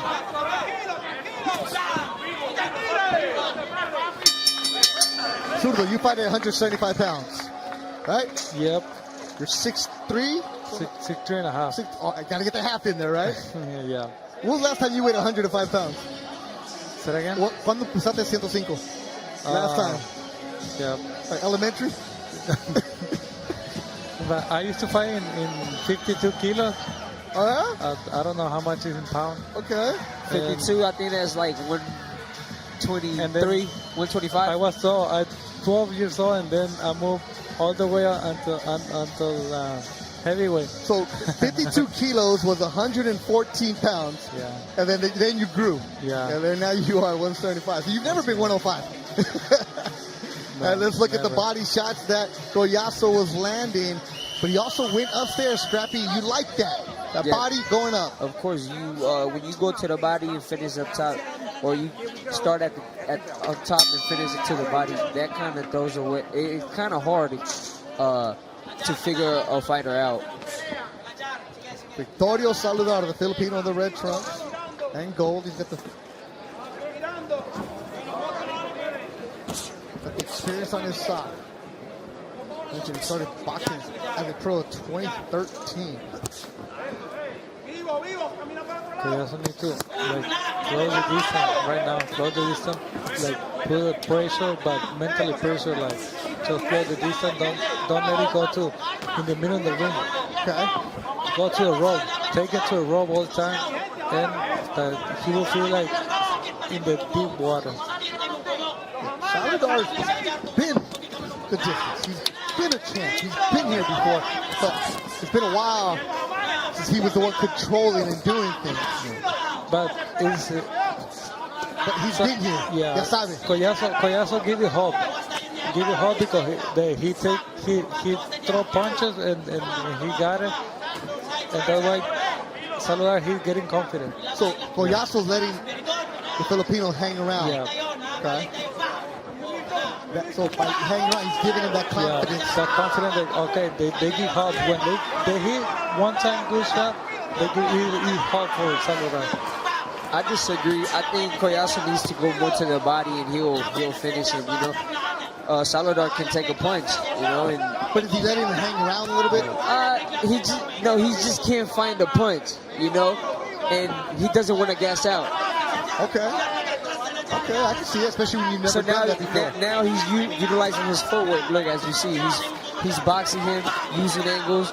Yeah, but sometimes he's taking a lot of energy to box him, to be a move around, and don't throw punches. Instead of going at him. Yeah. At this point, it's better to play it safe and to play it safe. So, Scrappy, you're saying go the distance, play it safe. Zurdo said, forget Well, it. that's Let's get after that's it. what I see from him right now. Okay. You know? For me as a fighter, I say go forward and knock him out. So Zurdo wants a knockout. Yeah. You want him We to all finish want him. a knockout. Okay. That's why I send him to put a pressure. We but don't smart. we don't get paid to go overtime. But you don't, Scrappy, in your opinion, you don't see Collazo being able to pull away and finish it. No, he's the just way the gets, fight's he going. gets discouraged. I mean, he lands a perfect shot and he doesn't get the reaction he wants. You know, that's discouraging at times. And this is Especially after you drop it twice with a body shot, you know, and you keep on coming, keep on coming. He's dishing out. His put out is a lot.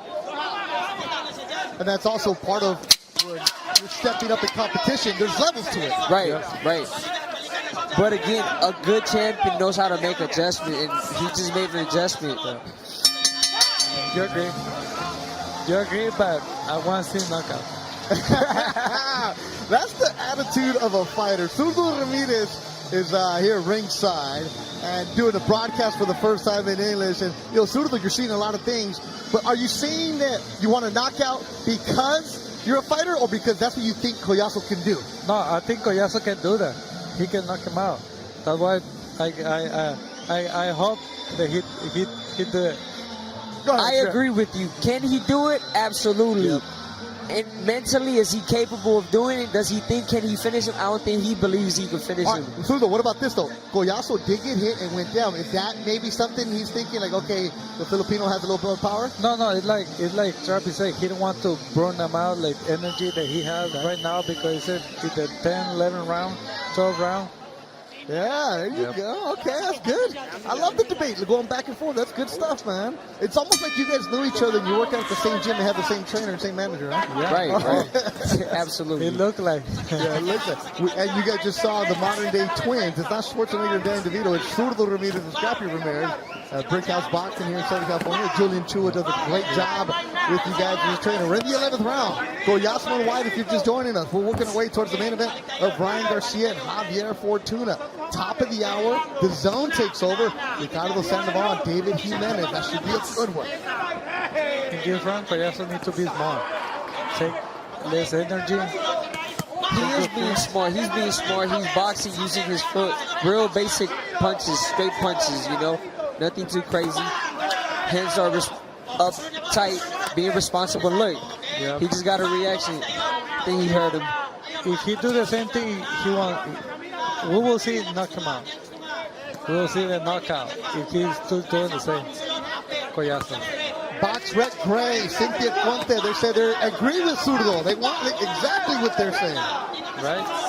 Shout out to everybody watching us around the world, especially all the boxing media across the U.S. checking us in right now. That's the hook right there. Saludar with the body shot. Again, but he did it again. I like the way Oscar's cutting the ring. That's real smart, making your job easier cutting. Yeah, but the position is all the time right there. Look, right there. Let it stay there. Look. Against the ropes. Keep him against the ropes. Okay. Look what's behind you. Open space. Look. Go around, close the distance, Close the ring, and don't give space. Right there. Body.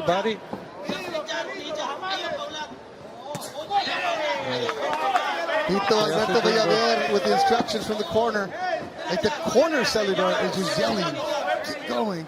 You hear the urgency in their corner. I mean, I hear the corner saying only jab. Victoria doesn't have a jab, unfortunately, but a jab does make your job easier, and it will come in handy right now.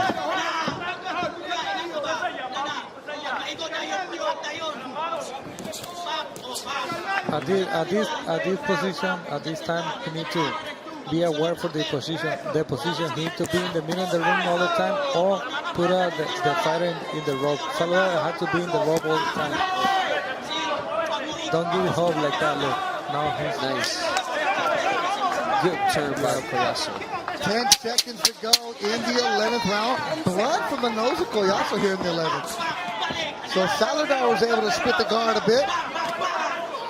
This is where your amateur experience comes in, you know, using that in and out movement, footwork, jab, not get hit. And we're seeing it right now. Great display of boxing by Oscar. This is the last round. Last round. This is championship round. El zurdo, knowing the terminology in English. Sí sabes, mijo. Yep. Of course. And that's the corner of Collazo. This fight's still up for grab. Any fighter can get it, you know. Let's see who wants it more.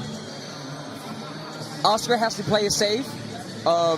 Victorio has to go and bring the dog.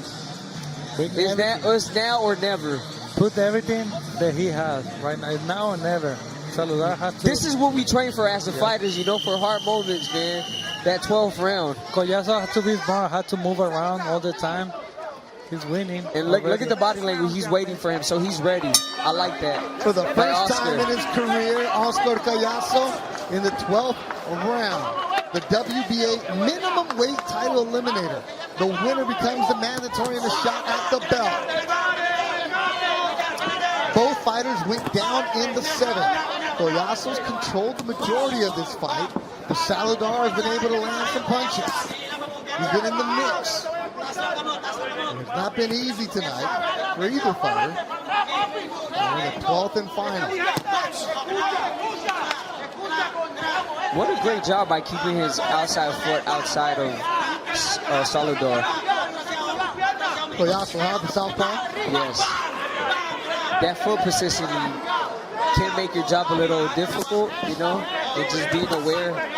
I mean, you see the results. So you need to maintain the distance all the time. That right there, lands a solid left, knocks back the head of Saludar. Back to the middle, positioning. You always want to be in a good position. Saludar is just tough, man. Yeah, it is. He's tough. No motion. Now they're just urging on.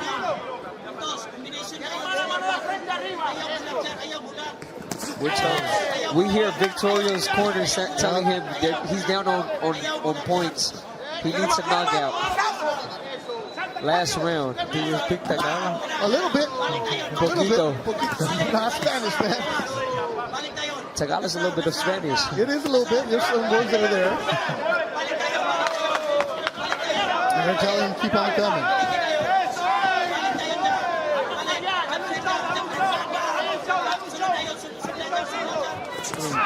Right hand from Collazo. Bang, bang. Nice. Yep. Bang. See, I don't know what that means, but bang, bang. Bang, bang is ode to Jim Lampley, man.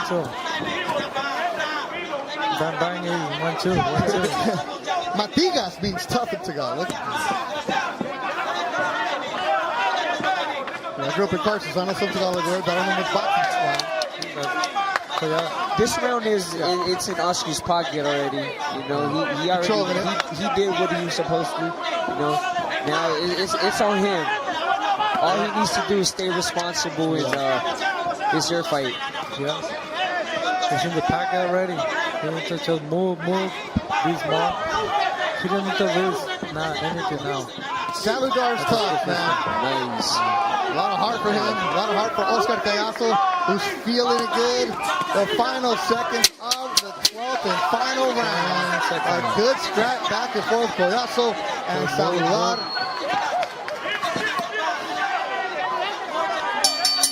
What a performance. Se acabó. It's over. Tapos na. Wala na. The fight is done. That means over in Tagalog right there. Nice. A good one between Oscar Collazo, Victorio Saludar is going to go to the cards. And the team for Collazo, Juan De Leon, Carlos Ortiz, Felix Collazo lift up their fighter. Feeling pretty good about it. We'll go to the decision. Saludar is tough, man. He's tough guy. Tough guy. Vamos con todo. Zurdo, for your 5th pro fight. That's hard, yeah, man. It is. También. Listen, if you're on a mission, you'll take on anyone. Exactly. I can relate. Well, the difference is when you hear down to the ring, you can see everything right, but when you're in the ring, you don't think if he's tough, he's not tough. You don't care. He wants to just I'm gonna come back in here. hit some. You just want to knock someone out? And that's it. Yeah, right now I want to thank everybody in the production show. Great job directing, producing the graphics, everybody in the camera, replay, everybody. Great job this afternoon here on the 3 fights that we had. Working our way towards Ryan Garcia. Scrappy Ramirez, Zurdo Ramirez making their broadcasting debut. And Zurdo, I can't say it again.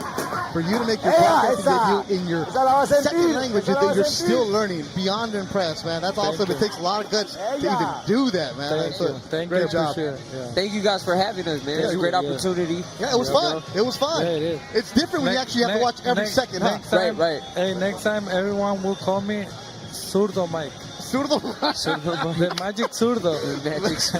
He wants to be Magic Mike, a dancer. He wants to be on Dancing with the Stars. Now he's a broadcast. He's taking everybody's jobs here in LA. That's Zurdo Ramirez. And you got to go ask Goyazo for that hat. You got to. Well, tell Miguel. That's the Puerto Rican hat. One. Joe Martinez, who won?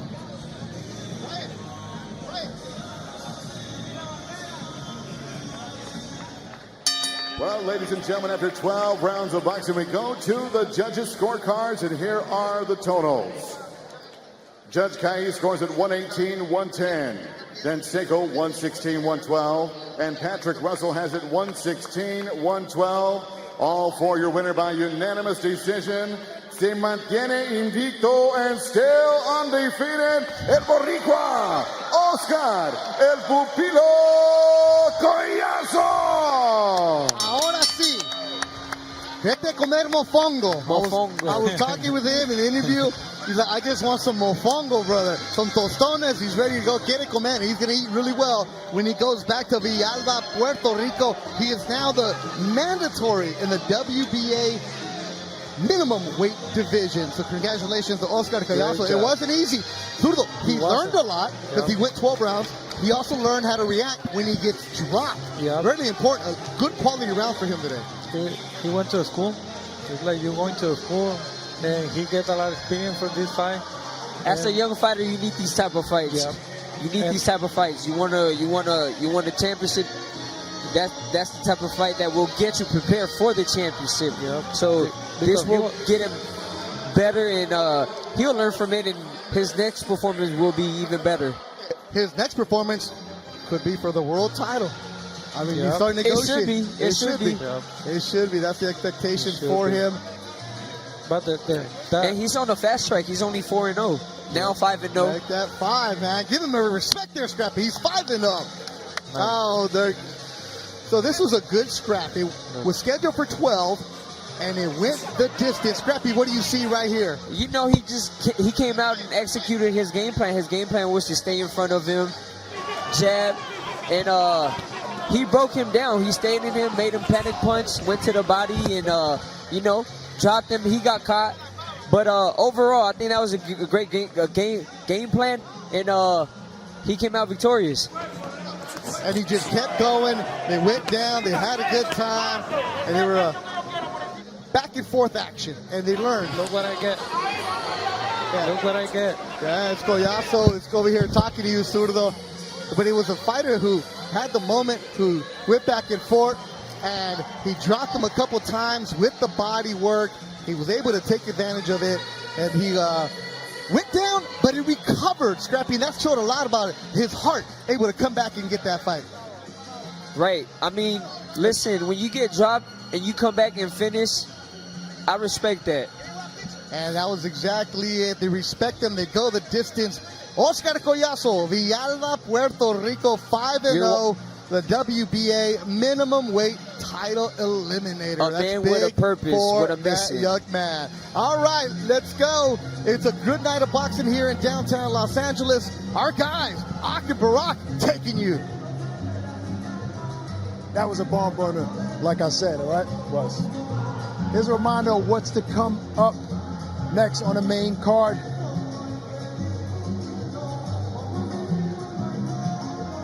All right, we got here in the crypto, we got at 5 p.m.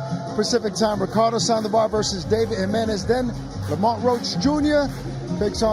takes on Angel Rodriguez. Then to the co-main, Alexis Rocha against Luis Boron before the headline act sees Ryan Garcia put his undefeated record on the line against Javier Fortuna. All right, folks, listen, as for us, it's over. Peace and love. We enjoyed you. Make sure you guys enjoy the card. Scan the QR code or subscribe to the Zone and watch all the action. Peace and love. That's the art of it. When I train my hardest. Boxing is the most honest sport. If you say you're a warrior, the truth comes out in the ring.